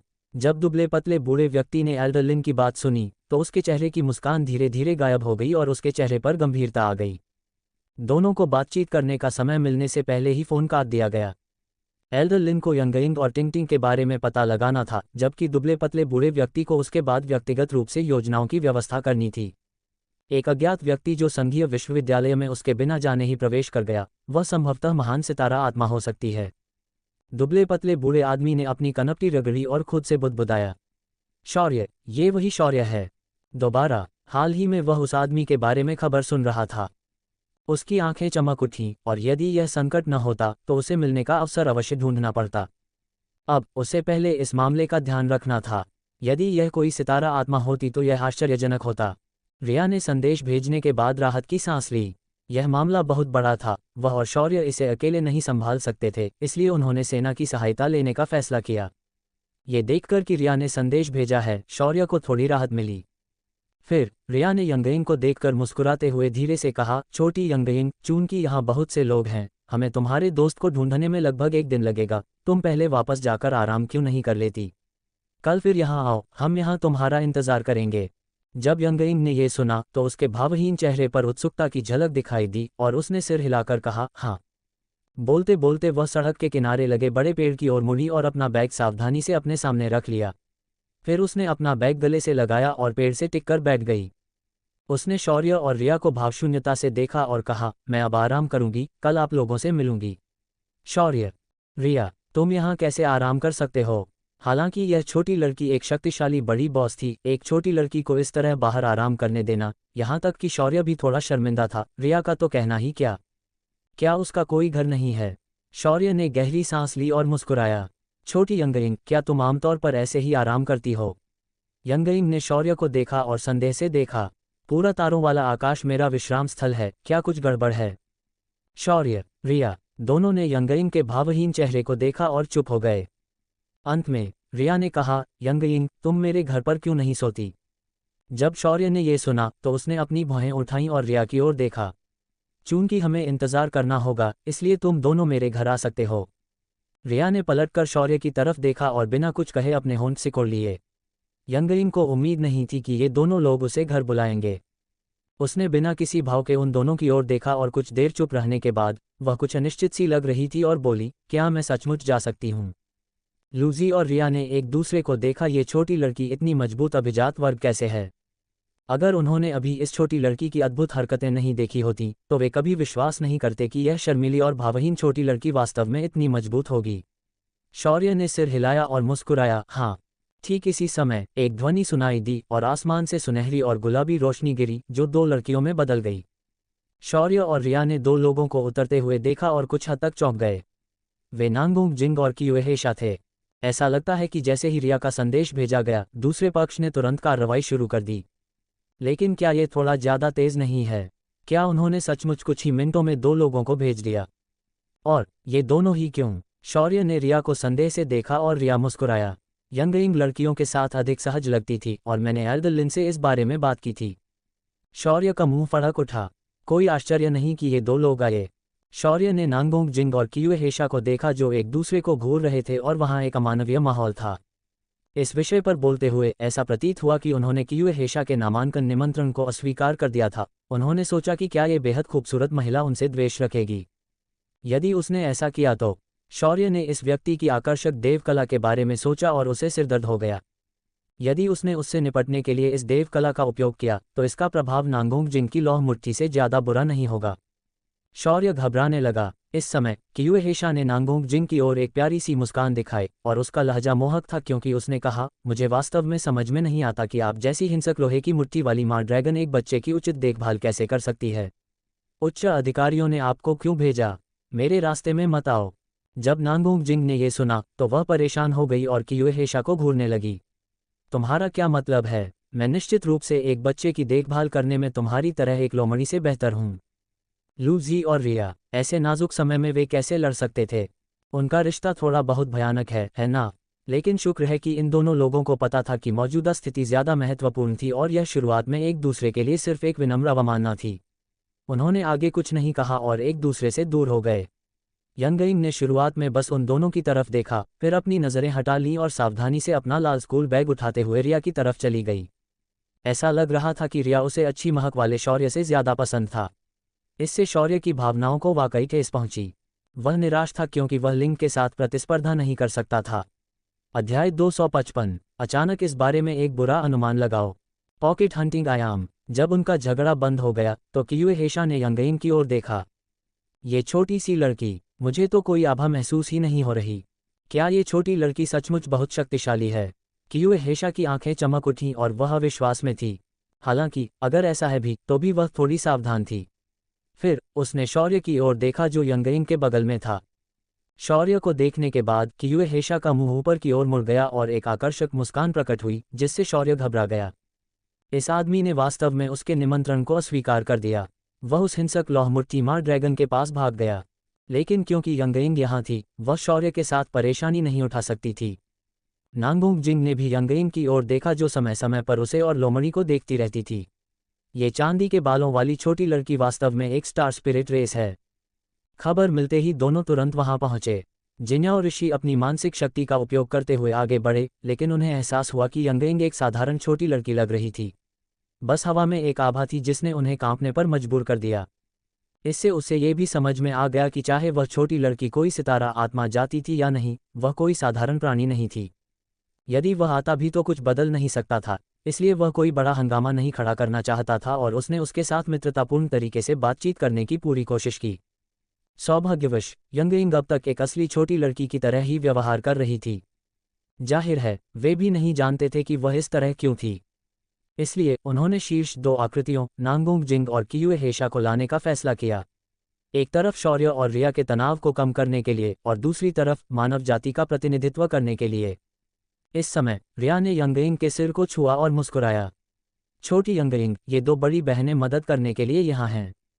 जैसे ही वह बोल रही थी, उसने नांगोंग जिंग और कियूहेशा को यंगेइंग से मिलवाया। नांगोंग जिंग और कियूहेशा तब अचंभित रह गए जब उन्होंने देखा कि रिया ने यंगेइंग के सिर को छुआ है। अरे बाप रे, यह एक बड़ा बॉस था जो एक ऋषि से भी अधिक शक्तिशाली था, वह उसके सिर को इस तरह कैसे छू सकता था? उन्हें अचानक लगा कि डॉन सिस्टम का भविष्य दुर्भाग्य से भरा होगा। अगर यह छोटी सी बच्ची परेशान हो जाए और पूरी व्यवस्था को नष्ट कर दे तो मानव जाति को भारी नुकसान होगा। इससे पहले वे कभी प्रेम में नहीं पड़े थे, इस तरह मर जाना बहुत दुख की बात थी। हालांकि उन्हें उम्मीद नहीं थी कि रिया का परिचय सुनने के बाद यंगेइंग ने उन दो लोगों की ओर देखा और आखिरकार अपनी स्पष्ट आवाज में बोली, हेलो बड़ी बहन जिंग और बड़ी बहन शा। नांगोंग जिंग, कियूहेशा। उसकी मनमोहक आवाज सुनकर दोनों दंग रह गए और अविश्वास से यंगेइंग की ओर देखने लगे। ... क्या ये छोटी लड़की सचमुच बहुत शक्तिशाली है? लेकिन जब ये छोटी लड़की उनका अभिवादन कर रही थी तो वह बहुत प्यारी लग रही थी। उसकी आवाज बहुत मधुर थी। ये बहुत अच्छा नहीं है। पहले तो उनकी आंखें सतर्कता से भरी थीं, लेकिन अब वे धीरे धीरे नर्म होती जा रही थीं। फिर नांगोंग जिंग ने अपनी सबसे गर्म मुस्कान दिखाई। हेलो छोटी यंगेइंग। ये स्पष्ट था कि यह पहली बार था जब इस शराबी ने किसी बच्चे को बहलाने की कोशिश की थी। शौर्य का तो ये देखकर ही कलेजा दुखने लगा था। यह उसके अभी के आत्मविश्वास और धार्मिक व्यवहार से पूरी तरह भिन्न था। उन्हें आश्चर्य हुआ कि उसे यह कहने का आत्मविश्वास कहाँ से मिला कि वह बच्चों के साथ बहुत अच्छी है। कियूहेशा अब पहले से बेहतर थी। वह झुकी और तिरछी आंखों से मुस्कुराए और यंगेइंग की ओर हाथ हिलाया। नमस्ते छोटी यंगेइंग। उसकी अभिव्यक्ति स्वाभाविक थी, उसका लहजा मित्रवत था और यह उसके सामान्य आकर्षक स्वभाव से बिल्कुल अलग था। लूजी, नांगोंग जिंग और रिया अचंभित रह गए और उन्होंने कियूहेशा को अजीब नज़रों से देखा। वे अपनी आंखों और कानों पर विश्वास करने का साहस नहीं कर सके। इस समय शौर्य मुस्कुराया। शिक्षक नांगोंग, शिक्षक कियूए, क्यों न हम पहले मेरे छात्रावास में वापस चलें? उसने चारों ओर देखा तो वहां छात्र वापस आने लगे थे। यदि वे अभी नहीं गए तो बाद में वे दर्शकों को आकर्षित कर सकते हैं। आखिरकार नांगोंग जिंग और कियूहेशा यहीं थे। इन दो लोगों के यहाँ रहते हुए भले ही कुछ न हुआ हो, लेकिन अगर छात्रों ने उन्हें देख लिया तो बड़ी बात होगी। इसके अलावा वे यह नहीं जानते थे कि छोटी यंगेइंग भीड़ पर कैसी प्रतिक्रिया देगी, इसलिए वे ये सुनिश्चित करने की कोशिश कर रहे थे कि कोई अप्रत्याशित घटना न घटे। कम से कम अभी तो सब कुछ स्थिर था। नांगोंग जिंग और कियूहेशा ने छात्रावास के प्रवेश द्वार पर नजर डाली और उन्हें कुछ उड़ती हुई कारें और मानव आकृतियां दिखाई दी, इसलिए उन्होंने सहमति में सिर हिलाया। नांगोंग जिंग ने शौर्य की ओर मुस्कुराते हुए कहा, छोटे बदमाश, इस बार हमें तुम्हें फिर से परेशान करना पड़ेगा। वह नहीं जानती थी कि इस लड़के में ऐसी क्या खास बात है कि उसके साथ हमेशा कुछ अनोखा घटित होता रहता है। स्नातक परीक्षा के दौरान कीटों की बाढ़ से लेकर प्रवेश परीक्षा के दौरान स्पिरिट मेटल की खदान तक, नामांकन के समय ही उनका सामना ऐसे शक्तिशाली प्राणियों से हुआ। पता नहीं इसे सौभाग्य माना जाएगा या नहीं। लेकिन इस आदमी ने बहुत अच्छा प्रदर्शन किया। नांगोंग जिंग ने उनकी काफ़ी प्रशंसा की। शौर्य मुस्कुराया और अपना सिर हिलाया। टीचर, आप मजाक कर रहे हैं, मैं तो बस यंगइंग को किसी को ढूंढने में मदद कर रहा हूँ। बेशक, मुख्य रूप से इसलिए क्योंकि रिया ने मदद की थी। अगर वह अकेला होता तो वह ज़्यादा कुछ नहीं कर पाता और शायद स्कूल के फोरम में कोई पोस्ट भेजता। शौर्य ने बोलते हुए सभी को अपने छात्रावास में वापस ले आया। एलीट क्लास के नए छात्रों के छात्रावास के बाहर एक एलीट छात्र उड़ती हुई कार चला रहा था और उसके साथी ने अचानक चिल्लाकर कहा, अरे वहां देखो। वह इतना हैरान था कि उसका हाथ कांप उठा और उड़ती हुई कार थोड़ी दूर चली गई। उसने अपने साथी की ओर सख्ती से देखा। क्या हुआ? अगर मेरा एक्सीडेंट हो गया तो क्या तुम जिम्मेदार होगे? हो कमीने, मैंने तुम्हें ऑटो पायलट मोड चालू करने के लिए कहा था, लेकिन तुमने व्यक्तिगत रूप से उड़ान भरने पर जोर दिया। अब तुम मुझे दोष दे रहे हो। चलो पहले इस बारे में बात नहीं करते। वहां देखो, क्या एक खूबसूरत कियूहेशा नहीं है? कहाँ कहाँ? इससे पहले कि वह अपनी बात पूरी कर पाता, पीछे बैठे दो अन्य छात्र तेजी से झुक गए। गाड़ी चला रहा छात्र भी जल्दी से उस दिशा में देखने लगा जिस ओर उसका साथी इशारा कर रहा था, और उसी समय ऑटो पायलट मोड चालू कर दिया। कियूहेशा, वह संघीय में कई पुरुषों का सपना थी। वह वास्तव में नए छात्रों के छात्रावास क्षेत्र में दिखाई दी। वे इसके बारे में सोचकर ही उत्साहित हो गए। लगता है ये सच है। क्या वह बगल में टीचर नांगोंग हैं? और रिया और वह शौर्य है ना? वह लड़का फिर से। लगता है टीचर कियूए और टीचर नांगोंग उसे ढूंढने आए हैं। सब ने आह भरी। प्रतिभाशाली होना वाकई बहुत अच्छा था, यहाँ तक कि कियूहेशा और नांगोंग जिंग भी उसे ढूंढना चाहते थे। उनके लिए ईर्ष्या न करना असंभव था। रुको रुको, क्या तुम्हें वहाँ एक छोटी लड़की दिख रही है? मुझे भी ऐसा ही लगता है। अचानक मुझे इस बारे में एक गलत अनुमान हो गया। इस समय एक छात्र ने दूसरे छात्र के कंधे पर थपथपाया और कहा, बिल्कुल नहीं। उसकी बात सुनकर अन्य 3 लोगों ने भी उसे जानलेवा इरादे से घूरना शुरू कर दिया। कोई भी कभी इस तरह से नहीं सोच सकता। अपने साथियों की जानलेवा निगाहों को महसूस करते हुए उसने अपना थूक निगल लिया और अपने विचारों को अपने तक ही सीमित रखा। उसका जीवन ज्यादा महत्वपूर्ण था। लेकिन नांगोंग जिंग और कियूहेशा का छात्रावास क्षेत्र में दिखाई देना एक बहुत बड़ी बात थी, और हर कोई इस बारे में बात करने से खुद को रोक नहीं पाया। यह शौर्य के छात्रावास में नांगोंग जिंग, कियूहेशा, रिया और यंगइंग हॉल में दाखिल हुए और सोफे पर बैठ गए। नांगोंग जिंग और कियूहेशा ने हॉल के लेआउट पर एक नज़र डाली और अंत में नांगोंग जिंग ने आह भरी। मुझे इसकी याद आती है, छात्र छात्रावास में आए कई साल हो गए हैं। उस समय वह संघीय विश्वविद्यालय की छात्रा भी थीं। जब से उन्होंने स्नातक की उपाधि प्राप्त की और युवा ड्यूक बनी, तब से वह स्कूल की मानद व्याख्याता बन गईं और तब से छात्रावास में वापस नहीं लौटीं। कियूहेशा का मुंह फड़क उठा। ये सम्राट कैपिटल अकादमी के छात्र छात्रावास जितना आरामदायक नहीं है। कियूहेशा एम्परर कैपिटल अकेडमी का छात्र था और वे दोनों एक ही क्लास के थे। वे दाखिला लेने से लेकर अब तक लड़ते रहे थे। तुमने क्या कहा? नांगोंग जिंग ने कियूहेशा को आक्रामक रूप से घूर कर देखा। कोई अपने स्वयं के अल्मा मैटर की आलोचना कर सकता है, लेकिन किसी और द्वारा इसकी आलोचना को बिल्कुल बर्दाश्त नहीं कर सकता। इसके अलावा ये व्यक्ति उसका कट्टर दुश्मन था। नांगोंग जिंग क्रोधित हो गया। कियूहेशा मुस्कुराया। मुझे लगता है कि यह कोई खास बात नहीं है। नांगोंग जिंग को ऐसा लग रहा था कि वह फटने वाली है, इसलिए शौर्य ने जल्दी से हस्तक्षेप किया। क्या तुम लोग खाना चाहते हो? मेरे पास यहाँ कुछ स्वादिष्ट भोजन है। छोटी यंगइंग, क्या तुम्हें भूख लगी है? उसका हृदय दुखी था, परंतु वह बोल नहीं पा रहा था। ये दोनों लोग वास्तव में उनके लिए चीज़ों को और अधिक कठिन बनाने के लिए यहाँ थे, है ना? वे मिलते ही क्यों झगड़ने लगते हैं? और बच्चे के सामने बहस करना अच्छा नहीं है ना? और ऐसा भी लगता है कि वे लड़ना चाहते थे। यंगइंग के विकास के लिए यह बिल्कुल भी अच्छा नहीं है। यंगइंग इस समय भी एक पवित्र और अच्छी बच्ची लग रही थी। अगर वह उनसे सीख लेती है और किसी ग्रह को नष्ट कर देती है, तो वे बर्बाद हो जाएंगे। शौर्य की बात सुनने के बाद दोनों लोगों को याद आया कि यंगइंग यहीं थी। अधिक खतरनाक मिशनों के लिए भी दोनों को पूरी तरह से प्रतिबद्ध किया जा सकता है। लेकिन समस्या ये थी कि यंगइंग एक छोटी बच्ची की तरह दिखती थी और उन्हें वह बिल्कुल भी खतरनाक नहीं लगी, इसलिए उन्होंने अवचेतन रूप से अपने सामान्य संचार के तरीके को अपना लिया। यंगइंग ने उत्सुकता से चारों ओर देखा और शौर्य के ऐसा कहने के बाद उसने उसकी ओर देखा और उसकी नीली आंखों में भ्रम की झलक दिखाई दी। भूख लगी है? भूख क्या है? खाओ। खाना क्या है? शौर्य। उसने अविश्वास से भ्रमित यंगइंग को देखा।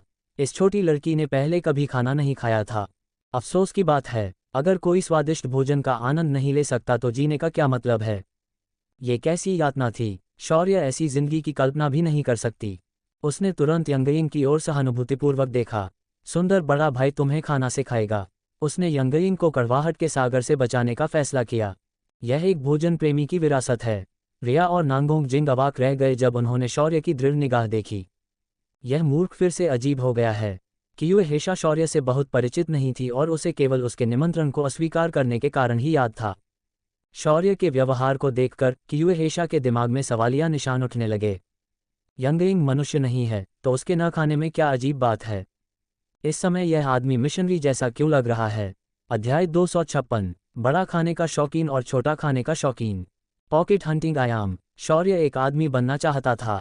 उसने यंगयिंग को लजीज व्यंजनों के तरीके और रहस्य सिखाने का निर्णय लिया और स्वाभाविक रूप से एलिस द्वारा बनाया गया लजीज भोजन निकाला। उसके पास अब ज़्यादा पैसा नहीं बचा था और वह उसमें बचत करना चाहता था। लेकिन यंगयिंग की दयनीय स्थिति को देखते हुए शौर्य ने उसकी अच्छी देखभाल करने का फैसला किया। वैसे भी एलिस का सहायक दल जल्द ही आ जाएगा। स्वादिष्ट भोजन की खुशबू से पूरा इलाका भर गया। यंगयिंग अपनी नाक से उसे सूंघने से खुद को रोक नहीं पाए। उसने उत्सुकता से इधर उधर देखा। उसने पहले कभी ऐसी सुगंध का अनुभव नहीं किया था। उसे याद आया कि उसने पहले भी ऐसी ही खुशबू महसूस की थी, लेकिन वह इतनी सुगंधित नहीं थी। शौर्य ने मुस्कुराते हुए उसे हाथ हिलाया। आओ और खाओ। रिया ने यंगयिंग की तरफ देखा जो बगल में खड़ी थी और मेज़ पर रखे खाने को देख रही थी और उसकी तरफ गर्मजोशी से मुस्कुरा रही थी। फिर उसने पूछा, यंगयिंग, क्या तुम कुछ आजमाना चाहोगी? यंगयिंग ने जैसे ही अपना मुंह खोला, उसकी नीली आंखों में इच्छा चमक उठी। क्या मैं कर सकती हूँ? बेशक तुम कर सकती हो यंगयिंग, ये सब एक बहुत प्यारी बड़ी बहन ने बनाया है। तुम आकर इसे आजमा सकती हो, है ना? शौर्य ने मुस्कुराते हुए कहा। एलिस का स्वादिष्ट भोजन वास्तव में स्वादिष्ट था। खाना पकाने के समय उसकी शक्ति अभी भी अपेक्षाकृत कमज़ोर थी, इसलिए परिणामस्वरूप स्पिरिट फूड का ग्रेड उच्च नहीं था। हालांकि सुगंध और स्वाद पूर्ण था। जब नांगोंग जिंग और कियुए हेशा ने यंगयिंग के भावहीन चेहरे पर हल्की सी खुशी देखी तो उन्होंने मुस्कुराकर उसका हौसला बढ़ाया। छोटी यंगयिंग, क्या तुम इसे आजमाना चाहती हो? ऐसे समय होते हैं जब दूसरों के साथ अच्छे संबंध बनाना कठिन नहीं होता, बस उनके हितों को समझने के लिए हृदय का उपयोग करना एक अच्छी शुरुआत है। और हो सकता है कि जिन चीज़ों का आप आनंद लेते हैं उन्हें साझा करने से कौन जानता है कि दूसरों को भी वह पसंद आएगी। ये सुनकर कि यह एक प्यारी बड़ी बहन ने बनाया है, उसकी चमकती नीली आंखें चमक उठीं और उसने शौर्य की ओर देखा। क्या वह बड़ी बहन रिया जितनी प्यारी है? यंगयिंग के सवाल से वहां तुरंत सन्नाटा छा गया। नांगोंग जिंग और कियुए हेशा ने शौर्य की तरफ देखा जो अकड़ गया था। उनके चेहरों पर एक मुस्कान उभरी मानो वे किसी शो का आनंद ले रहे हों। रिया का मुंह हैंग गया क्योंकि उसे भी कुछ अजीब लगा।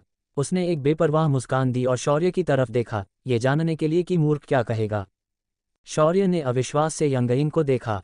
क्या वह नहीं जानती कि कुछ शब्द ऐसे हैं जिन्हें कभी नहीं बोला जा सकता? लड़कियों की तुलना करना बिल्कुल मना है। मैं मर जाऊंगा चाहे मैं किसी को भी अधिक प्यारा कहूं, ठीक है? उसने सूखी खांसी की और जितना संभव हो सके उतना सीधा बोला। दोनों बड़ी बहनें आराध्य होने के मामले में अलग हैं, वे दोनों बहुत प्यारी हैं। छोटी यंगयिंग, आप निश्चित रूप से उसे उतना ही पसंद करेंगे जितना आप रिया को पसंद करते हैं। नांगोंग और कियुए हेशा ने ऐसे मुंह बनाया जैसे वे जवाब से असंतुष्ट हों। ये वह परिणाम नहीं था जिसकी उन्होंने कल्पना की थी। रिया ने अपनी भौहें उठाईं लेकिन कुछ नहीं कहा। ये सुनकर यंगयिंग ने उस स्वादिष्ट भोजन की ओर देखा जिससे मोहक खुशबू आ रही थी और उसने मुंह में लार भर ली। उसने जोर से अपना सिर हिलाया। मैं खाना चाहती हूँ। उसने महसूस किया कि शौर्य जैसा व्यक्ति जिसके पास इतना अच्छा सुगंधित भोजन है उससे झूठ नहीं बोलेगा। लेकिन जाहिर है ये तथ्य कि भोजन वास्तव में सुगंधित था, इसका एक कारण था। यंगयिंग की बातें सुनकर हर कोई मुस्कुराया। यंगयिंग ने शौर्य के सुझाव को स्वेच्छा से स्वीकार कर लिया था। यह एक अच्छी शुरुआत थी। रिया खड़ा हुआ और उसने यंगयिंग को अपना लाल स्कूल बैग उठाते हुए देखा और जिज्ञासा से पूछा, यंगयिंग, तुम हमेशा इस बैग को क्यों पकड़े रहती हो? यंगयिंग ने बैग को सावधानी से रखते हुए जवाब दिया, ये टिंगटिंग ने दिया है, मैं उसके साथ स्कूल जाना चाहती हूँ। जब सभी ने कारण सुना तो एक दूसरे की ओर देखा और देखा कि वह बैग के साथ कितनी सावधानी बरत रही थी। इस छोटी लड़की ने अपने दोस्त से मिले उपहार को इतना महत्व दिया कि उसके लिए बुरा इंसान होना असंभव है ना? ये देखकर कि यंगयिंग ने बैग को कितना संभाल कर रखा है, कियुए हेशा की निगाहें दूर की ओर लगी हुई थीं, मानो उन्हें कुछ याद आ गया हो। यंगयिंग के छोटे से सिर को सहलाने के लिए जैसे ही वह नीचे बैठी, उसकी नज़र कोमल हो गई। यंगयिंग बहुत अच्छी लड़की है। यंगयिंग शुरू में कियुए हेशा के हाथ से बचना चाहती थी, लेकिन उसकी कोमल आवाज़ और शब्दों को सुनने के बाद उसकी आंखों में गर्व की झलक दिखाई दी और उसने सिर हिलाया। हाँ। नांगोंग जिंग दंग रह गई जब उसने देखा कि यंगयिंग ने कियुए हेशा के सिर को नहीं टाला। क्या वह सचमुच लोमड़ी आत्मा है? वह इस बच्चे के साथ इतनी अच्छी क्यों है? उसने हमेशा सोचा था कि क्यूहेशा उसके जैसी ही है। किसने सोचा होगा कि उसके पास ऐसी तकनीक छिपी हुई है? क्या ऐसा हो सकता है कि सचमुच मुझ में छोटे बच्चों को मनाने की कोई प्रतिभा नहीं है? नांगोंग जिंग थोड़ा निराश था। तभी शौर्य मुस्कुराया। यंगयिंग, अगर तुम अपना बैग ऐसे ही लेकर जाओगी तो तुम खाना नहीं खा पाओगी। क्या तुम इसे सोफे पर रख सकती हो? यंगयिंग चुप हो गई और एक पल के लिए सोचने लगी। फिर उसने शौर्य और बाकी लोगों की तरफ देखा और फिर बैग को ध्यान से सोफे पर रख दिया। जब उन्होंने उसकी प्रतिक्रिया देखी तो उनकी मुस्कान और भी बढ़ गई। वे देख सकते थे कि यंगयिंग की उनके प्रति सतर्कता लगातार कम होती जा रही थी। बेशक वह शुरू से ही उनके प्रति सतर्क भी नहीं रही होगी। आखिरकार उसकी व्यक्तिगत ताकत बेहद भयानक थी और शायद एक तारा प्रणाली का विस्फोट भी उसे नुकसान पहुंचाने के लिए पर्याप्त नहीं होगा। उसके बाद सभी लोग खाने की मेज पर बैठ गए। चूंकि यंगयिंग की लंबाई सिर्फ 1 मीटर थी, इसलिए वह कुर्सी पर बैठने की कोशिश कर रही थी ताकि वह ज्यादा आराम से बैठ सके। रिया ने उसे गोद में उठाया और उसे अपनी गोद में बैठाया और मुस्कुराए। यंगयिंग, क्या तुम इस तरह खा पाओगी?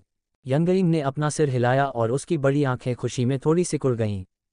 शौर्य का मुंह कांप उठा जब उसने उसे यंगयिंग को उठाते हुए देखा।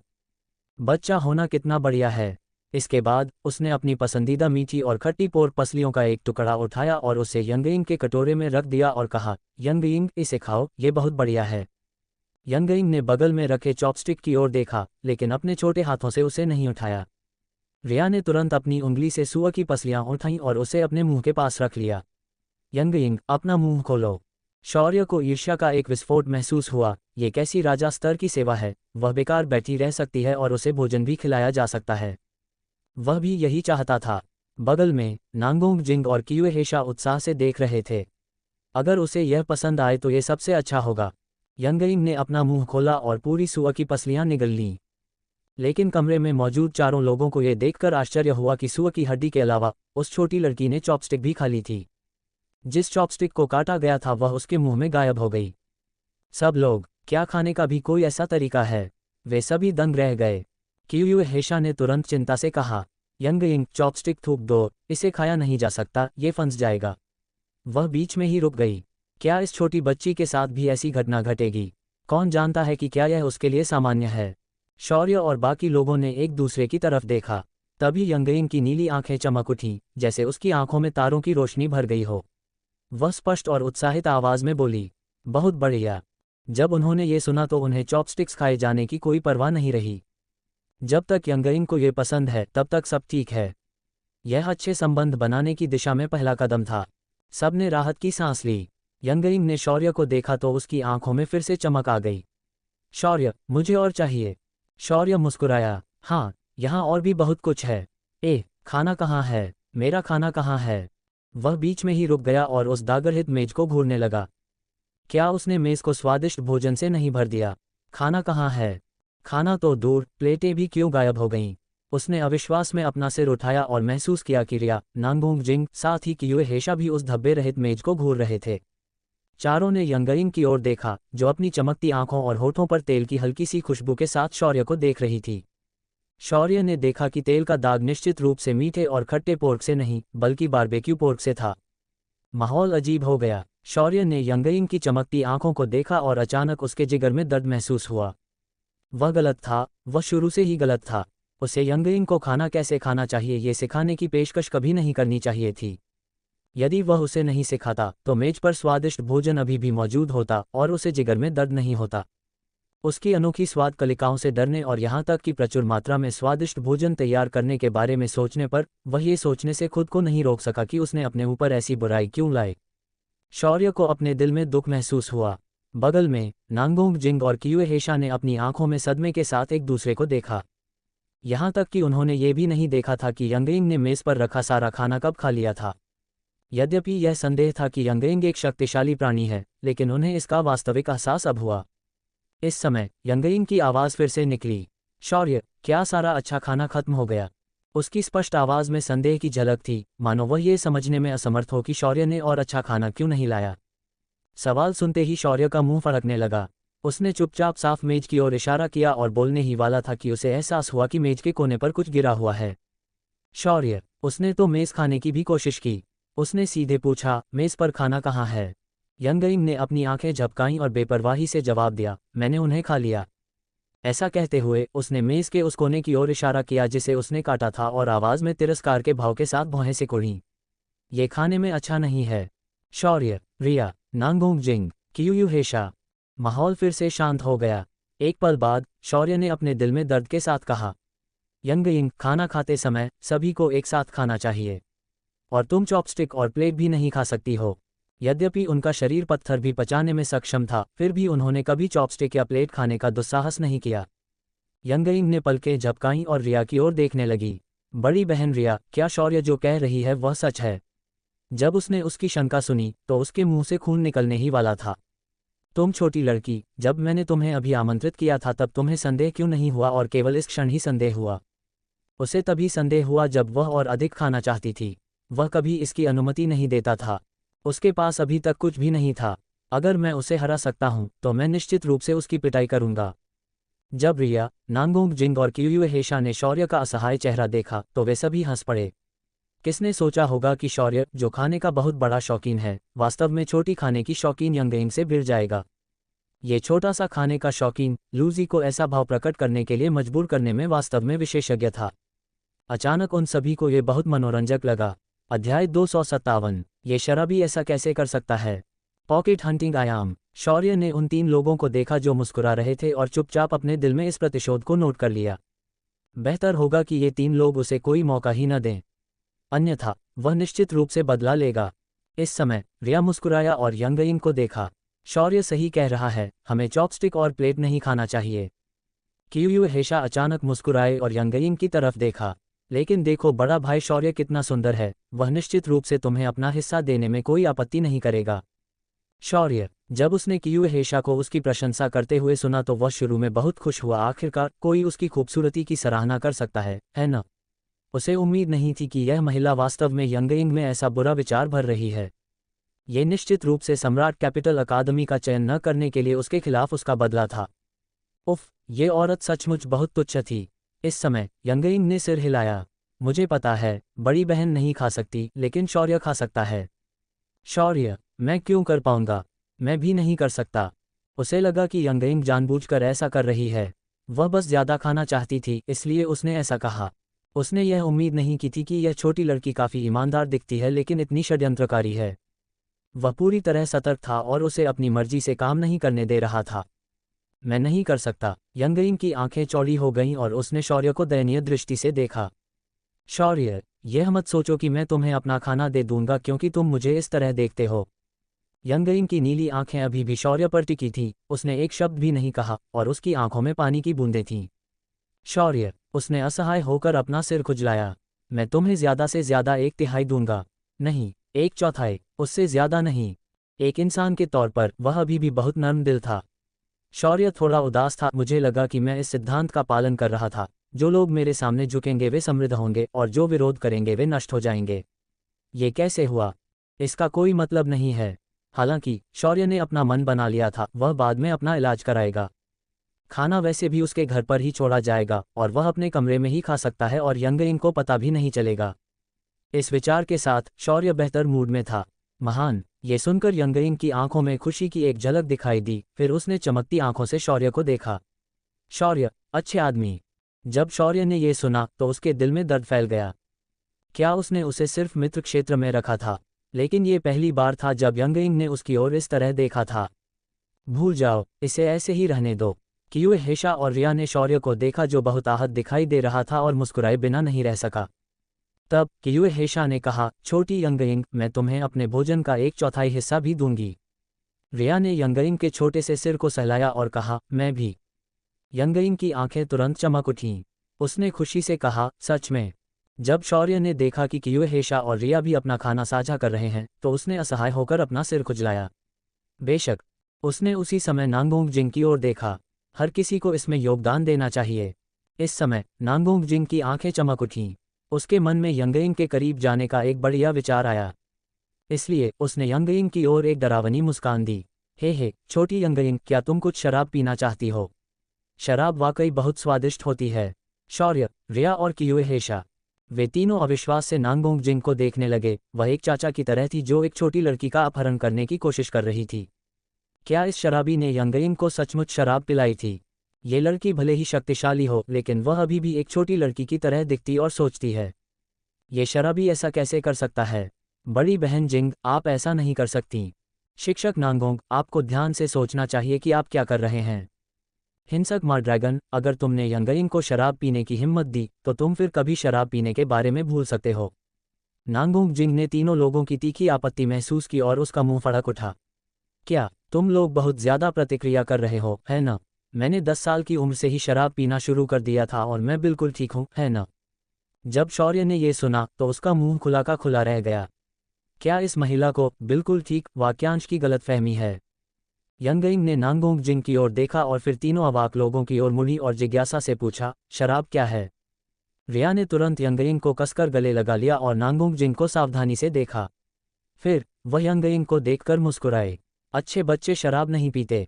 जब यंगइंग ने यह सुना तो वह हैरान रह गई और जल्दी से बोली, मैं एक अच्छी बच्ची हूँ। टिंगटिंग ने कहा कि मैं एक अच्छी बच्ची होनी चाहिए। कियुए हेशा ने आगे कहा, तो यंगइंग इस हिंसक मार ड्रैगन से कुछ नहीं सीख सकती। जब नांगोंग जिंग ने यह सुना तो उसने कियुए हेशा को घूर कर देखा। मेरे साथ क्या गलत है? जब मैं बच्ची थी तो मैं बहुत आज्ञाकारी थी। ये देखकर कि ये दोनों लोग फिर से लड़ने वाले थे, शौर्य ने अपनी कनपटी रगड़ी। ये दोनों लोग भी बच्चे थे। उन्होंने एक बार फिर भोजन के बारे में बात की। चलो खाना खाते हैं और यंगइंग को भी अपना एक हिस्सा देते हैं। बोलते हुए उसने यंगइंग की ओर सतर्कता से देखा। यंगइंग को चुपके से हमारा खाना नहीं चुराना चाहिए। यंगइंग ने भ्रमित होकर शौर्य को देखा। मैंने नहीं देखा। जब उसने ऐसा कहा तो चारों लोग हैरान हो गए और एक दूसरे की तरफ देखने लगे कि शायद उसके मन में ये चल रहा था कि वह सामान्य रूप से खाना खा रही है और वे देख भी नहीं पा रहे थे। क्या एक शक्तिशाली व्यक्ति इसी तरह काम करता है? वे उसे अपमानित करने का जोखिम नहीं उठा सकते थे। उसके बाद शौर्य खांसते हुए बोला, चूंकि ऐसा है तो क्यों न रिया तुम्हें बर्तन इस्तेमाल करना सिखा दे। फिर वे सभी खाना खाने लगे, जबकि रिया और कियुए हेशा ने समय समय पर यंगइंग की प्लेट में बर्तन रखे और उसे विभिन्न बर्तनों का उपयोग करना भी सिखाया। उसी समय नांगोंग जिंग हार नहीं मानना चाहती थी। वह चुपके से यंगइंग को शराब पीने देना चाहती थी, लेकिन यंगइंग एक अच्छी लड़की बनना चाहती थी और रिया और कियुए हेशा भी उस पर कड़ी नज़र रखते थे, इसलिए शराबी को वह नहीं मिला जो वह चाहती थी। वह काफ़ी निराश थी और चुपचाप शराब पीती रही। खाने के बाद शौर्य को बहुत थकान महसूस हुई। रिया के अलावा वहाँ कोई और नहीं था जो परेशानी न पैदा करता। हालांकि यंगइंग पहले की तुलना में उनके ज़्यादा करीब लग रही थी। वह भावशून्य चेहरा अब ज्यादा जीवंत था और उसके हाव भाव भी ज्यादा थे। इससे वे चारों ज्यादा सहज हो गए, यह उनके लिए अच्छी बात थी। चाहे जो भी हो, यंगइंग एक अत्यंत शक्तिशाली व्यक्ति थी और अच्छे संबंध बनाने में कोई बुराई नहीं थी। दोपहर के भोजन के बाद यंगइंग को विभिन्न प्रकार के घरेलू उपकरणों और स्मार्ट उत्पादों में रुचि दिखाई दी, इसलिए चारों लोगों ने इस संबंध में उससे बातचीत की। जल्द ही उसने इंटरनेट सर्फ करना सीख लिया। जब यंगइंग ने अंतरतारकीय युग के बच्चों के कार्टून को देखा तो उसकी आंखें कैसे चौड़ी हो गईं। शौर्य और अन्य लोगों ने एक दूसरे को देखा, उन्हें कुछ अवास्तविक सा महसूस हुआ। उन्हें लगा कि यह छोटी बच्ची सचमुच एक मासूम और पवित्र बच्ची थी। या क्या हर तारा आत्मा ऐसी ही थी? यंगइंग पूरी दोपहर कार्टून देखती रही। दिन के बाद शौर्य और बाकी लोग सोफे पर बैठे और यंगइंग के छोटे से सिर को अपने हाथों पर टिकाए हुए कार्टून देखते रहे। तभी शौर्य अचानक बोल पड़ा, यंगइंग, तुम टिंगटिंग से कैसे मिली? यंगइंग ने चमकती आंखों से चारों लोगों को देखा। तुम लोग भी टिंगटिंग को जानना चाहते हो? जब हम उसे पा लेंगे तो मैं उसे तुम लोगों से मिलवा दूंगी। कियुए हेशा मुस्कुराए, बेशक, हम चाहते हैं। यंगइंग के चेहरे पर खुशी और उत्सुकता झलक उठी और उसने सिर हिला दिया। इसके बाद वह सोफे पर बैठ गईं और अपने छोटे हाथ से अपने बगल की सीट को थपथपाते हुए उनमें से 4 को पास बैठने के लिए कहा। शौर्य और रिया उसके बाईं ओर बैठे थे, जबकि नांगोंग जिंग और कियुए हेशा उसके दाईं ओर बैठे थे। ये देखकर कि वे सभी बैठ गए हैं, यंगइंग ने अपना छोटा सा हाथ हवा में बढ़ाया। वही दृश्य फिर घटित हुआ। हॉल में रोशनी चमक रही थी, लेकिन सोफे के सामने की रोशनी अवशोषित हो गई थी और तारों की रोशनी एक दृश्य की रूपरेखा बना रही थी। यह अभी भी वही छोटा सा पार्क था और यंगइंग झूले पर अकेली बैठी थी। वह नींद में लग रही थी और अपनी छोटी मुट्ठी से अपनी आंखें रगड़ रही थी। चित्र में पार्क बड़ा नहीं था, लेकिन फिर भी कुछ बच्चे वहां खेल रहे थे। यंगइंग को देखने के बाद वे उसे देखे बिना नहीं रह सके। यंगइंग बिल्कुल भी उनकी तरह नहीं दिखती थी। उसके बाल चांदी के रंग के थे, आंखें नीली थीं और वह बहुत प्यारी थी। ये सामान्य बात थी कि दूसरे बच्चे उसके बारे में उत्सुक होते। हालांकि शायद शर्मीले या डरपोक होने के कारण कोई भी बच्चा उनसे मिलने नहीं गया। यंगइंग केवल चुपचाप उन्हें खेलते हुए देख सकती थी। बहुत जल्द ही दृश्य बदल गया और पार्क में मौजूद बच्चे चले गए और आसमान में अंधेरा छा गया। यंगइंग काफ़ी देर तक वहीं बैठी रही और वह अपने छोटे पैरों से झूले से उठने ही वाली थी, लेकिन झूला हिल गया और यंगइंग मुंह के बल जमीन पर गिर पड़ी। वह काफ़ी देर तक हिली नहीं। शौर्य, रिया, उन्होंने भावशून्य यंगइंग को अजीब नज़रों से देखा। क्या ये लड़की भी मुंह के बल गिरने की आदी है? उनकी पहली मुलाकात भी इसलिए हुई क्योंकि एक छोटी लड़की जमीन पर गिर गई थी, जिसके कारण वे वहां गए। अन्यथा वे शायद परेशान भी न हों। नांगोंग जिंग और कियुए हेशा भी अवाक रह गए। एक शक्तिशाली व्यक्ति के रूप में भले ही आप अभी भी एक बच्चे हैं, आपके लिए मुंह के बल गिरना थोड़ा शर्मनाक है ना? वे सब उसके लिए शर्मिंदा महसूस कर रहे थे। ठीक इसी समय उदास पार्क में दो चोटियों वाली एक गोल चेहरे वाली छोटी लड़की दौड़कर यंगइंग के पास आए और उससे चिंतित होकर पूछा, क्या आप ठीक हो? यंगइंग ने सिर हिलाया और शांति से कहा, मैं ठीक हूँ। गोल चेहरे वाली छोटी लड़की, जिसके दो चोटीदार बाल थे, स्तब्ध रह गई। फिर उसने यंगइंग की ओर देखा जो अभी भी जमीन पर लेटी हुई थी। अगर तुम ठीक हो तो तुम उठना क्यों नहीं चाहती?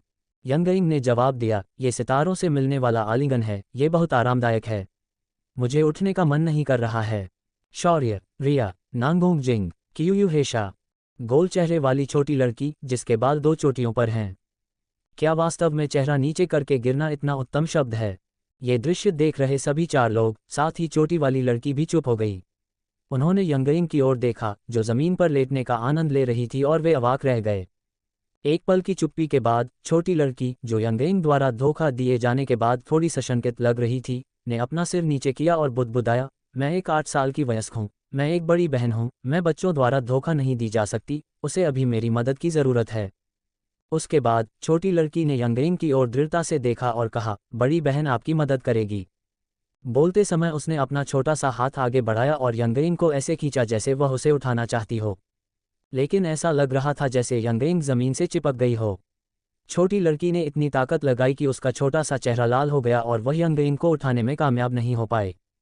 इस समय यंगइंग उस छोटी लड़की की दृढ़ता से प्रभावित हुई और अपने आप खड़ी हो गई। और क्योंकि छोटी लड़की बहुत ताकत लगा रही थी और उसे उम्मीद नहीं थी कि यंगइंग अचानक खुद खड़ी हो जाएगी, वह तुरंत अपने नितंबों पर गिर गई। छोटी लड़की स्तब्ध रह गई और उसकी आंखों से आंसू बहने लगे। माहौल कठोर हो गया। यंगइंग ने पलटकर अपनी नीली आंखों से छोटी लड़की को देखा, जबकि छोटी लड़की भी आंसू भरी आंखों से उसकी ओर देख रही थी। दोनों लड़कियां एक दूसरे को ऐसे देख रही थीं। कुछ देर बाद यंगइंग ने छोटी लड़की के पास पहुंचकर वही बात दोहराई जो उसने अभी अभी कही थी, बड़ी बहन तुम्हें उठने में मदद करेगी। ये कहते हुए उसने छोटी लड़की को ऊपर खींच लिया। शौर्य और रिया ने एक दूसरे को अजीब भाव से देखा। क्या ये हो सकता है कि यंगइंग ने कहा कि वह चाहती थी कि दोपहर में एक बड़ी बहन उसकी मदद करे? शौर्य को अब बेहतर महसूस हुआ। कोई आश्चर्य नहीं कि वह नहीं चाहती थी कि एक सुंदर बड़ा भाई उसकी मदद करे, तो यह इस वजह से था। उसने सोचा कि वह उसे नापसंद करती है। दृश्य बदलता रहा और जब छोटी लड़की खड़ी हुई तो उसने यंगइंग की ओर देखा और रोते हुए भाग गई। उन्हें नहीं पता था कि ऐसा इसलिए था क्योंकि वह शर्मिंदा थी या उसके नितंबों में दर्द हो रहा था। उसने यंगइंग को पीछे छोड़ दिया क्योंकि उसने छोटी लड़की को भागते हुए देखा। फिर वह पार्क में घूमी और झूले के पास वापस आ गई। दृश्य बदल गया और पहले से धुंधला आसमान चमकने लगा। ऐसा लग रहा था कि कल ही दिन है। यंगइंग अभी भी झूले पर थी और पार्क में खेल रहे बच्चों को देख रही थी। शाम तक गोल चेहरे वाली छोटी सी लड़की, जिसके दो चोटीदार बाल थे, फिर से पार्क में चली गई। उसने यंगइंग को झूले पर बैठे देखा और वह ठिठक गई। फिर चलकर उसके पास गई। उसने अपनी आंखें बड़ी कर लीं और यंगइंग को घूरने लगी, और यंगइंग ने भी अपना सिर उठाया और उसे घूरने लगी। दोनों छोटी लड़कियां दूसरी बार आमने सामने आईं। 258। भगवान हमें आकाशगंगा को बचाने दें। पॉकेट हंटिंग आयाम। पार्क में माहौल शांत था। दोनों छोटी लड़कियां एक दूसरे को घूरती रहीं। 25 सेकंड तक उन्होंने एक दूसरे से नजरें नहीं हटाईं। रुकने के बजाय लड़कियां चलती रहीं। जब 30 सेकंड बीत गए तो जुड़वां चोटी वाली हेयर स्टाइल वाली लड़की ने पलकें झपकाईं। उसने परेशान होकर कहा, आह, मैं हार गई। तुम बहुत अच्छी हो। तुम इतनी देर तक बिना पलकें झपकाए अपनी आंखें खोल सकती हो। तुम्हारा नाम क्या है? यंगइंग एक पल के लिए चकित हो गई। जाहिर तौर पर उसे उम्मीद नहीं थी कि दूसरी लड़की उससे बात करेगी। उसने शांति से कहा, मैं यंगइंग हूँ। छोटी लड़की ने उत्साह से मुस्कुराते हुए कहा, मैं टिंगटिंग हूँ। अब हम दोस्त हैं। वह यंग के बगल में जाकर उसके साथ झूले पर बैठ गई। झूला काफी चौड़ा था और दोनों छोटी लड़कियां आसानी से उसमें बैठ सकती थीं। शौर्य, क्या आजकल बच्चे ऐसे दोस्त बनाते हैं? यह उस समय की तुलना में बहुत सुविधाजनक था जब आप वयस्क थे। शौर्य ने आह भरी। छोटे बच्चे सीधे सादे होते हैं। अगर वे एक दूसरे को पसंद करते हैं तो करते हैं, अगर नहीं तो नहीं करते। शायद बड़े होने की यही कीमत चुकानी पड़ी। सबने यंगयिंग की तरफ देखा जो इस दृश्य को घूर रही थी। जाहिर है वह खुश थी। सभी लोग मुस्कुराए और पुनः प्रक्षेपण की ओर देखने लगे। दोनों ने बातचीत शुरू कर दी थी। बेशक ज्यादातर टिंगटिंग ही बोल रही थी। यंगयिंग कभी कभार ही जवाब देती थी। यंगयिंग, यंगयिंग, तुम वाकई बहुत सुंदर हो। तुम विदेशी हो, है न? विदेशी? जो लोग दूसरी जगहों से आते हैं। तो फिर मैं हूँ। ये वाकई बहुत बढ़िया है। मैं कभी भी अपने घर से बहुत दूर नहीं भटका हूँ। मैं बाहर जाकर सभी जगहें देखना चाहता हूँ। क्या आपका परिवार यहाँ आ गया है? मेरा परिवार सितारे हैं। टिंगटिंग ने समय पर प्रतिक्रिया नहीं की। वह उलझन में पलकें झपकाने लगी। सितारे? यंगयिंग ने सिर हिलाया। हम। टिंगटिंग सचमुच उलझन में पड़ गई। कुछ देर तक सोचने के बाद उसने हार मान ली। फिर उसने सख्ती से कहा, ओह, तो ये सितारे हैं। अब मुझे पता चल गया है। जब शौर्य और अन्य लोगों ने देखा कि टिंगटिंग कैसे समझने का नाटक कर रही है तो उनके मुंह खुले रह गए। इस बच्चे को कुछ भी समझ नहीं आया। फिर टिंगटिंग ने यंगयिंग को देखा और कहा, यंगयिंग, यंगयिंग, तुम वाकई बहुत सुंदर हो। क्या मैं तुम्हें गले लगा सकती हूँ? हे, ये वास्तव में आरामदायक है। टिंगटिंग ने यंगयिंग को गले लगाया और संतुष्टि के साथ खुद को यंगयिंग से रगड़ा। दोनों बातें करते रहे। तभी टिंगटिंग को कुछ याद आया। वह झूले से उतरी और यंगयिंग की तरफ देखने लगी। यंगयिंग, यंगयिंग, क्या तुम झूलना नहीं जानती? मैंने देखा कि तुम कल गिर गई थी। मैं तुम्हें झूलना सिखाऊंगा। फिर वह यंगयिंग के पीछे दौड़ी और मुस्कुराए। चुपके से बैठो, मैं तुम्हें धक्का दूंगी। फिर झूला आगे पीछे हिलने लगा। झूला हिलते रहने के साथ यंगयिंग की शांत आंखें चौड़ी हो गईं और चमक उठीं। जब झूला ऊपर गया तो शौर्य और बाकी लोगों ने पहली बार यंगयिंग के चेहरे पर मुस्कान देखी। ये सचमुच एक आनंदपूर्ण मुस्कान थी। छोटे से पार्क में झूला हवा में आगे पीछे हो रहा था। टिंगटिंग की तीखी हंसी और यंगयिंग की त्वरित मुस्कान ने शौर्य और अन्य लोगों को भी मुस्कुराने पर मजबूर कर दिया। जब अंधेरा हो गया तो टिंगटिंग ने अचानक कहा, देर हो रही है। मैं घर जा रही हूँ। क्या तुम कल फिर यहाँ खेलोगे? यंगयिंग ने सिर हिलाया। हम कल मिलते हैं। दृश्य बदलता रहा। हर रात टिंगटिंग पार्क में यंगयिंग को खोजने आती। दोनों के बीच संबंध धीरे धीरे सुधरने लगे और वे एक दूसरे के और करीब आने लगे। यंगयिंग और अधिक मुस्कुराने लगी। एक दिन टिंगटिंग ने झुंझलाहट के साथ कहा, मैं परसों स्कूल जा रही हूँ। मैं हर समय यंगयिंग के साथ नहीं खेल सकती। ये वाकई बहुत परेशान करने वाली बात है। क्या तुम भी स्कूल जाने वाली हो यंगयिंग? यंगयिंग का शरीर अकड़ गया। तुम अक्सर खेलने नहीं आ सकती। फिर उसने टिंगटिंग की ओर देखा। स्कूल क्या है? तुम स्कूल क्यों जाती हो? टिंगटिंग ने यंगयिंग को बहुत देर तक देखा। फिर वह चौंक कर बोली, क्या? यंगयिंग, तुम्हें स्कूल जाने की ज़रूरत नहीं है। टिंगटिंग ने यंगयिंग को प्रशंसा से देखा और फिर मुस्कुराते हुए कहा, क्या यंगयिंग स्कूल जाना चाहती है? यंगयिंग की नीली आंखें उलझन से चमक उठीं। तुम्हें स्कूल जाने की क्या ज़रूरत है? टिंगटिंग हैरान हो गई। उसने अपना सिर खुजलाया। उसे भी नहीं पता था कि उसे क्यों जाना है। फिर उसकी आंखें चमक उठीं। माँ ने कहा कि अच्छे बच्चों को स्कूल जाना चाहिए। मैं एक अच्छी बच्ची हूँ, इसलिए मुझे स्कूल जाना चाहिए। यंगयिंग ने अपनी आंखें झपकाईं। अच्छा बच्चा क्या होता है? टिंगटिंग, हाँ, यह क्या है? माँ कहती थी कि जो बच्चे सुनते हैं वे अच्छे बच्चे होते हैं। लेकिन वह नहीं जानती थी कि ऐसा क्यों था। एक बात वह जानती थी, हर बार जब उसकी माँ उसकी तारीफ करती तो उसे इनाम मिलता। जब उसकी माँ उसे बुरी लड़की कहती तो उसे डांटा जाता। टिंगटिंग ने उसकी गर्दन सिकोड़ दी। इससे उसे चोट लगी। उसने कहा, अच्छे बच्चों को पुरस्कृत किया जाएगा और बुरे बच्चों को दंडित किया जाएगा। यंगयिंग की आंखें चौड़ी हो गईं।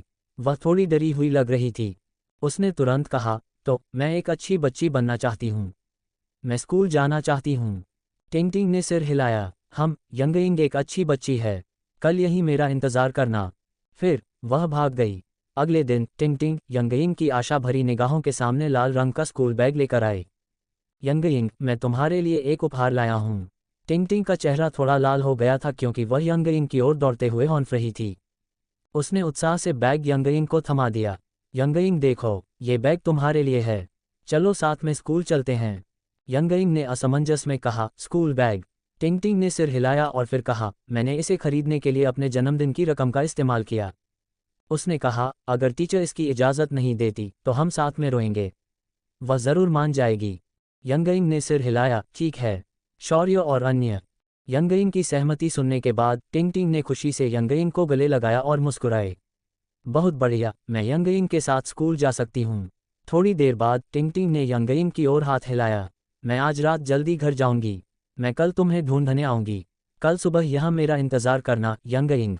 यंगइंग ने दृढ़ता से सिर हिलाया। मैं एक अच्छी बच्ची बनूंगी। मैं स्कूल जाऊंगी। टिंगटिंग मुस्कुराए और शाम के अंधेरे में भाग गई। इस बिंदु पर दृश्य टूट गया। यंगइंग, जो सोफे पर बैठी थी, ने निराश होकर कहा, फिर मैं सो गई। जब मैं जागी तो पाक गायब हो गया। हालांकि यंगइंग ने उम्मीद से कहा, टिंगटिंग को ढूंढने के बाद हम साथ में स्कूल जाएंगे। फिर उसने शौर्य और दूसरों की ओर देखा। बहन रिया, क्या आप लोग हमारे साथ स्कूल आना चाहते हैं? शौर्य और अन्य लोग एक दूसरे को देखने लगे। फिर रिया मुस्कुराया और यंगइंग के सिर को सहलाया। हम तुम्हें स्कूल भेजेंगे और वहां से ले जाएंगे, ठीक है? यंगइंग ने खुशी से अपनी आंखें सिकोड़ लीं और सिर हिलाया। महम। शौर्य और बाकी लोगों ने एक बार फिर जटिल भावनाओं के साथ एक दूसरे को देखा। ये देखने के बाद उन्हें लगा कि चीजें ठीक नहीं लग रही हैं। क्या ये लड़की बहुत देर तक सोती रही? क्या टिंगटिंग अभी भी अस्तित्व में है? यदि नहीं, तो यंगइंग क्या करेगी?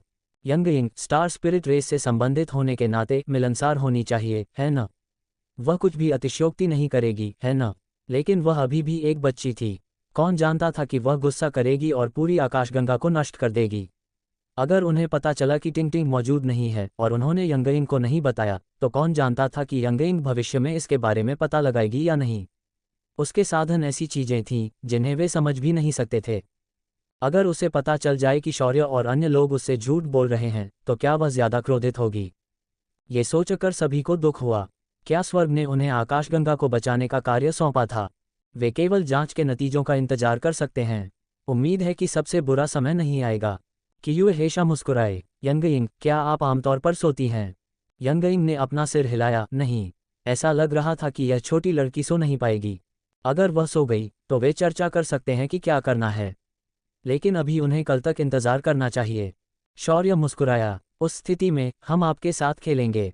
वे पहले यंगइंग के करीब पहुंच सके। यदि यंगइंग उन्हें टिंगटिंग की तरह दोस्त मानती तो शायद वह कुछ भी अतिशयोक्ति नहीं करती। 259 एक कमजोर जाति का दुख।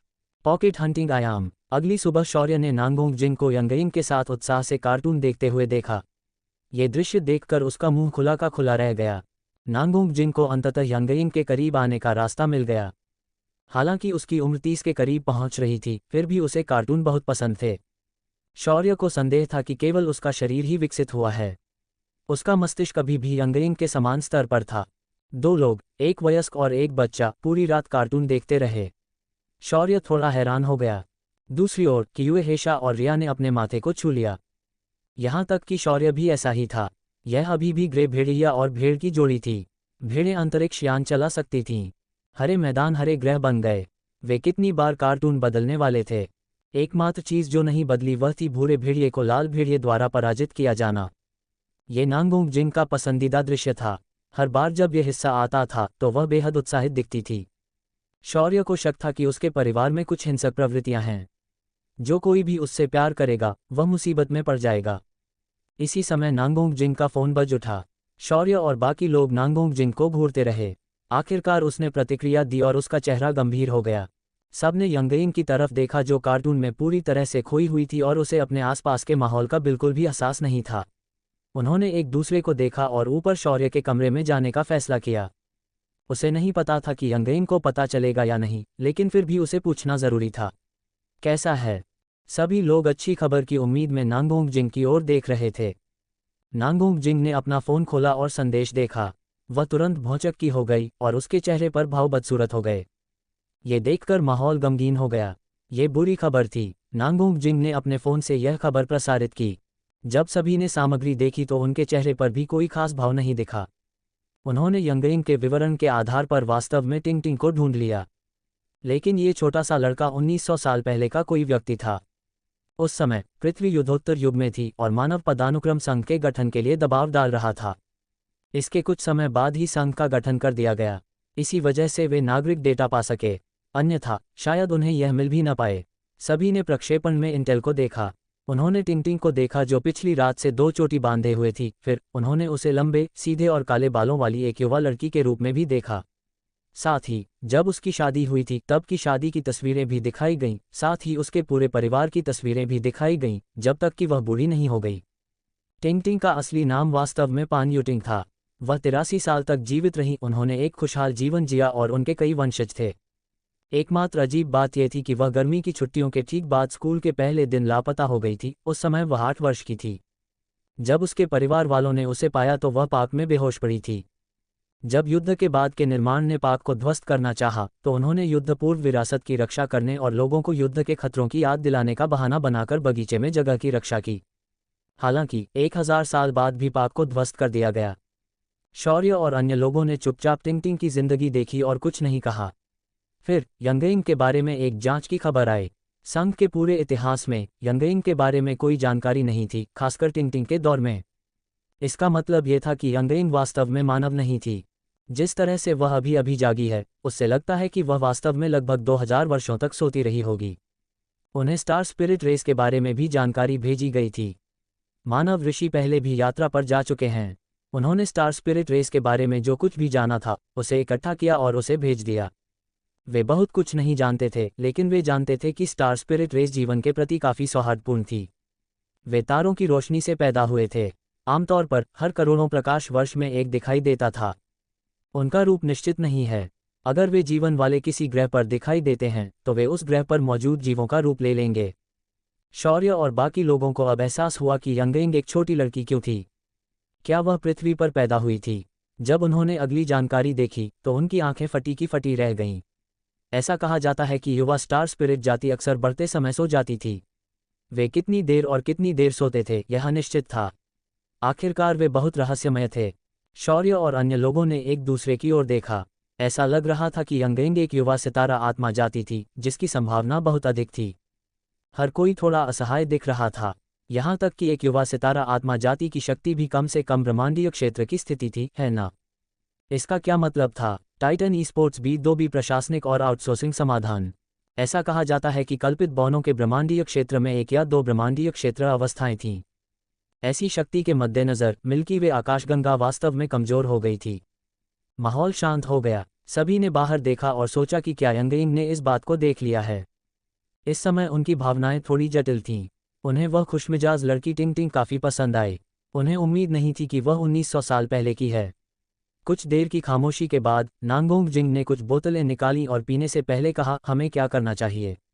क्या हमें उसे बताना चाहिए? कियुए हेशा ने गंभीरता से कहा, अगर हम यह नहीं कहेंगे तो क्या यंगइंग को पता चल जाएगा? सब ने एक दूसरे की तरफ देखा। कोई भी इसका उत्तर नहीं दे सका। वह एक ब्रह्मांडीय क्षेत्र राज्य बॉस थी। इसके अलावा वह शिखर दौड़, स्टार स्पिरिट दौड़ से थी। कौन जानता था कि उसके पास कोई रहस्यमय साधन था? अगर उन्हें नहीं पकड़ा गया होता तो कोई बात नहीं। अगर उन्हें पकड़ा भी जाता तो वे उसे बता देते। भले ही वे पकड़े न जाते और कहते कि उन्हें टिंगटिंग नहीं मिली, यंगइंग उसे खुद ही ढूंढने जाती। क्या वे किसी ब्रह्मांडीय राज्य को मानव जाति के क्षेत्र में आराम से घूमने की अनुमति दे सकते हैं? क्या होगा अगर कोई आदमी उसे परेशान कर दे? कौन जानता था कि क्या हो सकता है? सीधे सादे होने के भी अपने जोखिम थे। अब तक यंगइंग एक मासूम प्यारी लड़की की तरह व्यवहार कर रही थी। लेकिन अगर कोई छोटी लड़की भी अपनी सहेली को मरा हुआ देखकर नाराज हो जाए तो क्या होगा? बेशक, शायद चूंकि वे यंगइंग के साथ अच्छे से रह रहे हैं तो वह कम से कम उन्हें दोस्त तो मान ही सकती है। इस मामले में शायद वह उन्हें नुकसान नहीं पहुंचाएगी। हर विकल्प एक जुआ था। माहौल फिर शांत हो गया। शौर्य ने एक बार फिर ब्रह्मांड की कठोरता को महसूस किया। यदि यह एक दुष्ट ब्रह्मांडीय क्षेत्र होता तो यहाँ तक कि योगिनी जाति भी उनकी रक्षा करने में सक्षम नहीं होती। यह एक छोटी जाति का दुख था। बेशक, वे ब्रह्मांडीय क्षेत्र की स्थितियों के साथ खिलवाड़ नहीं करेंगे। वे दोनों संपर्क में भी नहीं आते। फिर शौर्य ने अपना सिर खुजलाया। मुझे लगता है कि हमें यंगइंग को बता देना चाहिए। नांगोंग जिंग मुस्कुराए। मुझे भी ऐसा ही लगता है। अगर हम यंगइंग को अकेले ही देखने जाने देंगे तो और भी ज़्यादा अस्थिर तत्व पैदा हो जाएंगे। हमारे लिए ये कहना ही बेहतर है। कियुए हेशा ने आकर्षक ढंग से मुस्कुराते हुए कहा, तो चलो उसे बताते हैं। रिया मुस्कुराया। शायद हम बहुत ज़्यादा चिंता कर रहे हैं। यंगइंग बहुत प्यारी है। वह कुछ विनाशकारी कैसे कर सकती है? बाकी 3 मुस्कुराए। ये सच है। यंगइंग एक अच्छी बच्ची थी। इस मोड़ पर शौर्य ने कहा, वैसे यह एक मानवीय संकट है। क्या इसके लिए इनाम अच्छा है? यदि यह अच्छा होता तो वह पहले एक आक्रामक प्रकार की दिव्य कला सीखता। रिया, नांगोंग जिंग, कियूयू हेशा। उनकी आंखें फैल गईं जब उन्होंने अवाक होकर शौर्य को देखा। कियूयू हेशा ने अपनी आंखें सिकोड़ लीं। शौर्य वाकई दिलचस्प है, अगर हम इस बार बच गए तो मैं तुम्हें एक किस दूंगी। यह मेरा पहला किस है। शौर्य, वह जल्दी से कुछ कदम पीछे हट गया और सतर्कता से कियूयू हेशा को देखने लगा। उसके पास प्रलोभन की कला थी। वह क्या योजना बना रही थी, लेकिन वह अभी भी अपना पहला चुंबन बचा रही थी। नांगोंग जिंग ने भौहें उठाईं। गुलाबी बालों वाली लोमड़ी, तुम्हें मेरी छात्रा को बहकाने की अनुमति किसने दी। नांगोंग जिंग को लगा कि यह लोमड़ी शौर्य को अपनी कक्षा में लाने की कोशिश कर रही है। ये युवा बच्चे प्रलोभन का विरोध नहीं कर सकते। नांगोंग जिंग को लगा कि उसे शौर्य को जगह देना चाहिए। कियूयू हेशा मुस्कुराए, ऐसा लगता है कि तुम्हें एहसास हो गया है कि तुम एक आकर्षणहीन शराबी हो। रिया ने दर्द से अपना सिर रगड़ा। क्या वह यहाँ अकेली सामान्य व्यक्ति थी? क्या आप इन अजीब तर्कों के बिना एक युवा ड्यूक नहीं बन सकते थे? उसने कहा, शिक्षक कियूए और नांगोंग कृपया रुकें, हम यहाँ गंभीर मामले पर बात कर रहे हैं। शौर्य अवाक रह गया, वह तो बस एक आक्रामक दिव्य कला चाहता था। यह ऐसा क्यों हुआ? लेकिन उसके बाद सभी लोग थोड़ा शांत हो गए। अब उन्हें ये सोचना होगा कि यंगइंग को बुरी खबर कैसे बताई जाए। 260, मेरा नाम यंग आउटियन है। पॉकेट हंटिंग आयाम। सभी लोग नीचे गए और पाया कि यंगइंग अभी भी कार्टून देखने में डूबी हुई थी। ऐसा लग रहा था कि उसने ध्यान ही नहीं दिया कि उन्होंने क्या किया। चारों ने एक दूसरे की ओर देखा और यंगइंग के पास बैठ गए। माहौल एक बार फिर शांत हो गया। उन्हें सोचना था कि उसे यह कैसे बताया जाए। वे सीधे तौर पर यह नहीं कह सकते थे कि तुम बहुत देर तक सोती रही और तुम्हारी दोस्त मर गई। आखिरकार यह मामला पूरी मानव जाति से जुड़ा हुआ था। उन्हें तैयारी के लिए कुछ समय चाहिए था। कुछ क्षण बाद रिया मुस्कुराए। वैसे यंगइंग, अगर टिंग नहीं मिली तो क्या तुम यहाँ रहोगी? शौर्य तुम्हें हर दिन बहुत अच्छा खाना देगा और तुम हर दिन कार्टून देख सकती हो। यंगइंग ने अपना सिर हिलाया। मैं टिंग को खोजने जा रही हूँ। मैंने उसके साथ स्कूल जाने के लिए सहमति जताई है। क्या होगा अगर टिंग बड़ी हो गई और अब स्कूल नहीं जा सकेगी? अगर तुम बड़ी हो जाओगी तो तुम स्कूल नहीं जा पाओगी। यंगइंग को समझ नहीं आया। अगर तुम बड़ी हो जाओगी तो तुम बच्ची नहीं रहोगी, इसलिए तुम्हें स्कूल जाने की ज़रूरत नहीं है। यंगइंग ने अपना मुंह चौड़ा किया। टिंग अब बच्ची नहीं रही। यंगइंग रिया की बातों से डर गई। फिर उसने कहा, मैं अभी भी टिंग को ढूंढने जा रही हूँ। मैंने उसके साथ पहले ही व्यवस्था कर ली है। सभी लोग एक दूसरे को असहाय भाव से देखने लगे। स्पष्ट रूप से यंगइंग टिंग के बारे में बहुत जिद्दी थी। अंत में नांगोंग जिंग ने कहा, यंगइंग, हम तुम्हें कुछ दिखाएंगे। यह क्या है? यंगइंग ने आंखें झपकाईं। नांगोंग जिंग मुस्कुराए। हमें टिंग मिल गई, वह बहुत खुश है। यंगइंग की आंखें चमक उठीं और उसने नांगोंग जिंग की ओर आशा भरी नज़रों से देखा। टिंग कहाँ है? वह वास्तव में टिंग को देखना चाहती थी। नांगोंग जिंग ने एक गहरी सांस ली और टिंग की जानकारी हवा में फैला दी। यंगइंग ने जानकारी को असमंजस से देखा। वे घबराहट में यंगइंग द्वारा जानकारी पढ़े जाने का इंतजार करने लगे। उसकी चमकती आंखें धीरे धीरे मंद पड़ने लगीं। शौर्य ने जांच की। यंगइंग, टिंग ने एक खुशहाल जीवन जिया। शौर्य, बात मत करो। इससे पहले कि शौर्य अपनी बात पूरी कर पाता, यंगइंग चिल्ला पड़ी। उसी समय अचानक एक चौंकाने वाली ची प्रकट हुई। ची अस्थिर थी, लेकिन जानलेवा नहीं थी। इसके बावजूद शौर्य और अन्य लोगों को ऐसा महसूस हुआ कि वे एक अत्यंत शक्तिशाली प्राणी द्वारा देखे जाने वाले सबसे कमज़ोर जीव थे। उनका शरीर जमने के अलावा कुछ नहीं कर सकता था। चाहे वह नांगोंग जिंग हो या कियूए हेशा, जो ग्रह राज्य के पास था, या शौर्य और रिया, उनमें से कोई भी विरोध नहीं कर सका। सिर्फ इन चारों ने ही ची को महसूस नहीं किया। कुलीन वर्ग के छात्रावासों में रहने वाले छात्रों को इस ची से खेती करने से बाहर कर दिया गया। वे इस ची को आतंक से देखते थे। ये क्या था? यह अच्छी बात थी कि इस ची में कोई दुर्भावना नहीं थी। अन्यथा बहुत से लोग बस फट जाते। संघीय विश्वविद्यालय, शुक्र ग्रह, यहाँ तक कि संपूर्ण डॉन सिस्टम। अनगिनत लोगों ने अपना काम रोक दिया। उनके शरीर जम गए और उनके हाथ कांपने लगे। क्या हो रहा है? मैं अचानक इतना डर क्यों गया हूँ? ये ची क्या है? ये बहुत भयानक है। क्या ये किसी ऋषि की ओर से है या दुश्मनों की ओर से? जिन्याओ ग्रह पर दुबला पतला बूढ़ा आदमी सीधा खड़ा हो गया और लकड़ी की झोंपड़ी के पास जाकर बैठ गया। उसने शुक्र ग्रह की ओर देखा। अगर कोई ध्यान से देखे तो उसे पता चलेगा कि वह कांप रहा था। आप जितने अधिक शक्तिशाली होंगे, आप इस ची के आतंक को उतना ही बेहतर महसूस कर सकेंगे। आम लोग डरे हुए थे, लेकिन उन्हें नहीं पता था कि वे क्यों डरे हुए थे। वह अलग था। ये ची बहुत शक्तिशाली थी। यह आसानी से मिल्की वे आकाशगंगा को नष्ट कर सकती थी, न केवल डॉन सिस्टम को। हजारों प्रकाश वर्ष दूर तेलुन प्रणाली में लैन जियांग ग्रह, शौर्य का प्रशिक्षण स्थल।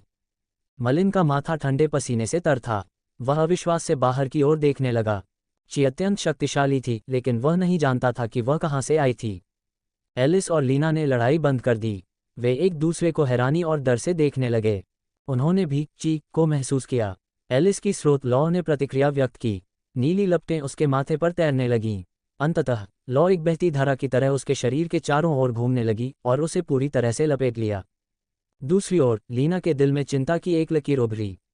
उसे आश्चर्य हुआ कि उसका भाई कैसा कर रहा होगा। संघ के बाहर ब्लेड राक्षसों के ग्रहों पर अनगिनत ब्लेड राक्षस इधर उधर देख रहे थे। कौन सा गुरु गुजर रहा है? कृपया हमारी जाति की निंदा न करें। आकाशगंगा से 100 करोड़ प्रकाश वर्ष दूर एक ब्रह्मांडीय क्षेत्र में एक बहुत बड़ा हरा ग्रह था। ये ग्रह धीरे धीरे घूमता था, लेकिन इसके चारों ओर 4 तारे थे।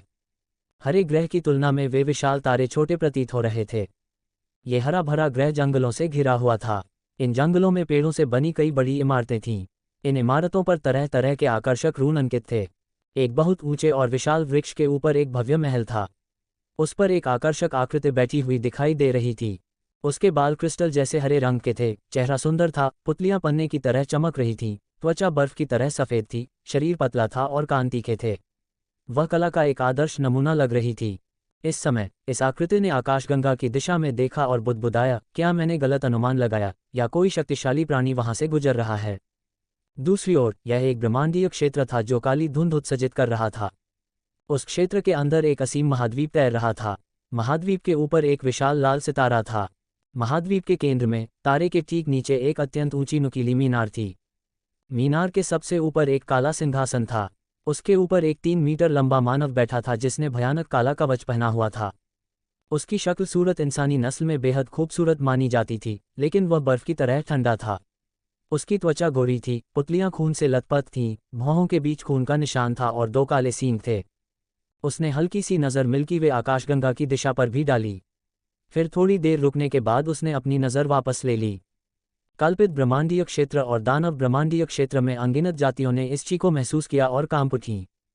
डॉन सिस्टम में हर कोई हैरानी से अपनी आंखें चौड़ी किए बिना नहीं रह सका, क्योंकि उन्होंने देखा कि उनके सामने क्या हो रहा था। जब ची प्रकट हुई तो ऐसा लगा जैसे पूरा सिस्टम तारों की रोशनी से लिपटा हुआ हो। तारे का प्रकाश सचेतन और मंद पड़ गया प्रतीत हो रहा था। अन्य सभी ग्रह पूर्णतः अंधकार में हो गए। केवल शुक्र ग्रह ही तारों की रोशनी में नहाया हुआ था। किसी कारण से सभी को ऐसा लगा कि तारे रो रहे हैं। क्यों? यह अंधेरा क्यों है? क्या आपको यह महसूस हो रहा है? ऐसा क्यों लग रहा है जैसे कोई रो रहा है? मैं भी। पूरा सौरमंडल रो रहा है। क्या हो रहा है? क्या ये जिन्याओ ऋषि का साधन है? ये ठीक नहीं है। उधर देखो, ये तारों की रोशनी तारे के पास नहीं आ रही है। वह कौन सा ग्रह है? सौरमंडल में सभी लोग तारों की रोशनी की दिशा की ओर देखने लगे। केवल शुक्र के निकट स्थित ग्रहों को ही यह अनुमान था कि तारों का प्रकाश उस पर पड़ रहा है। क्या हो रहा है? शुक्र ग्रह पर क्या हुआ?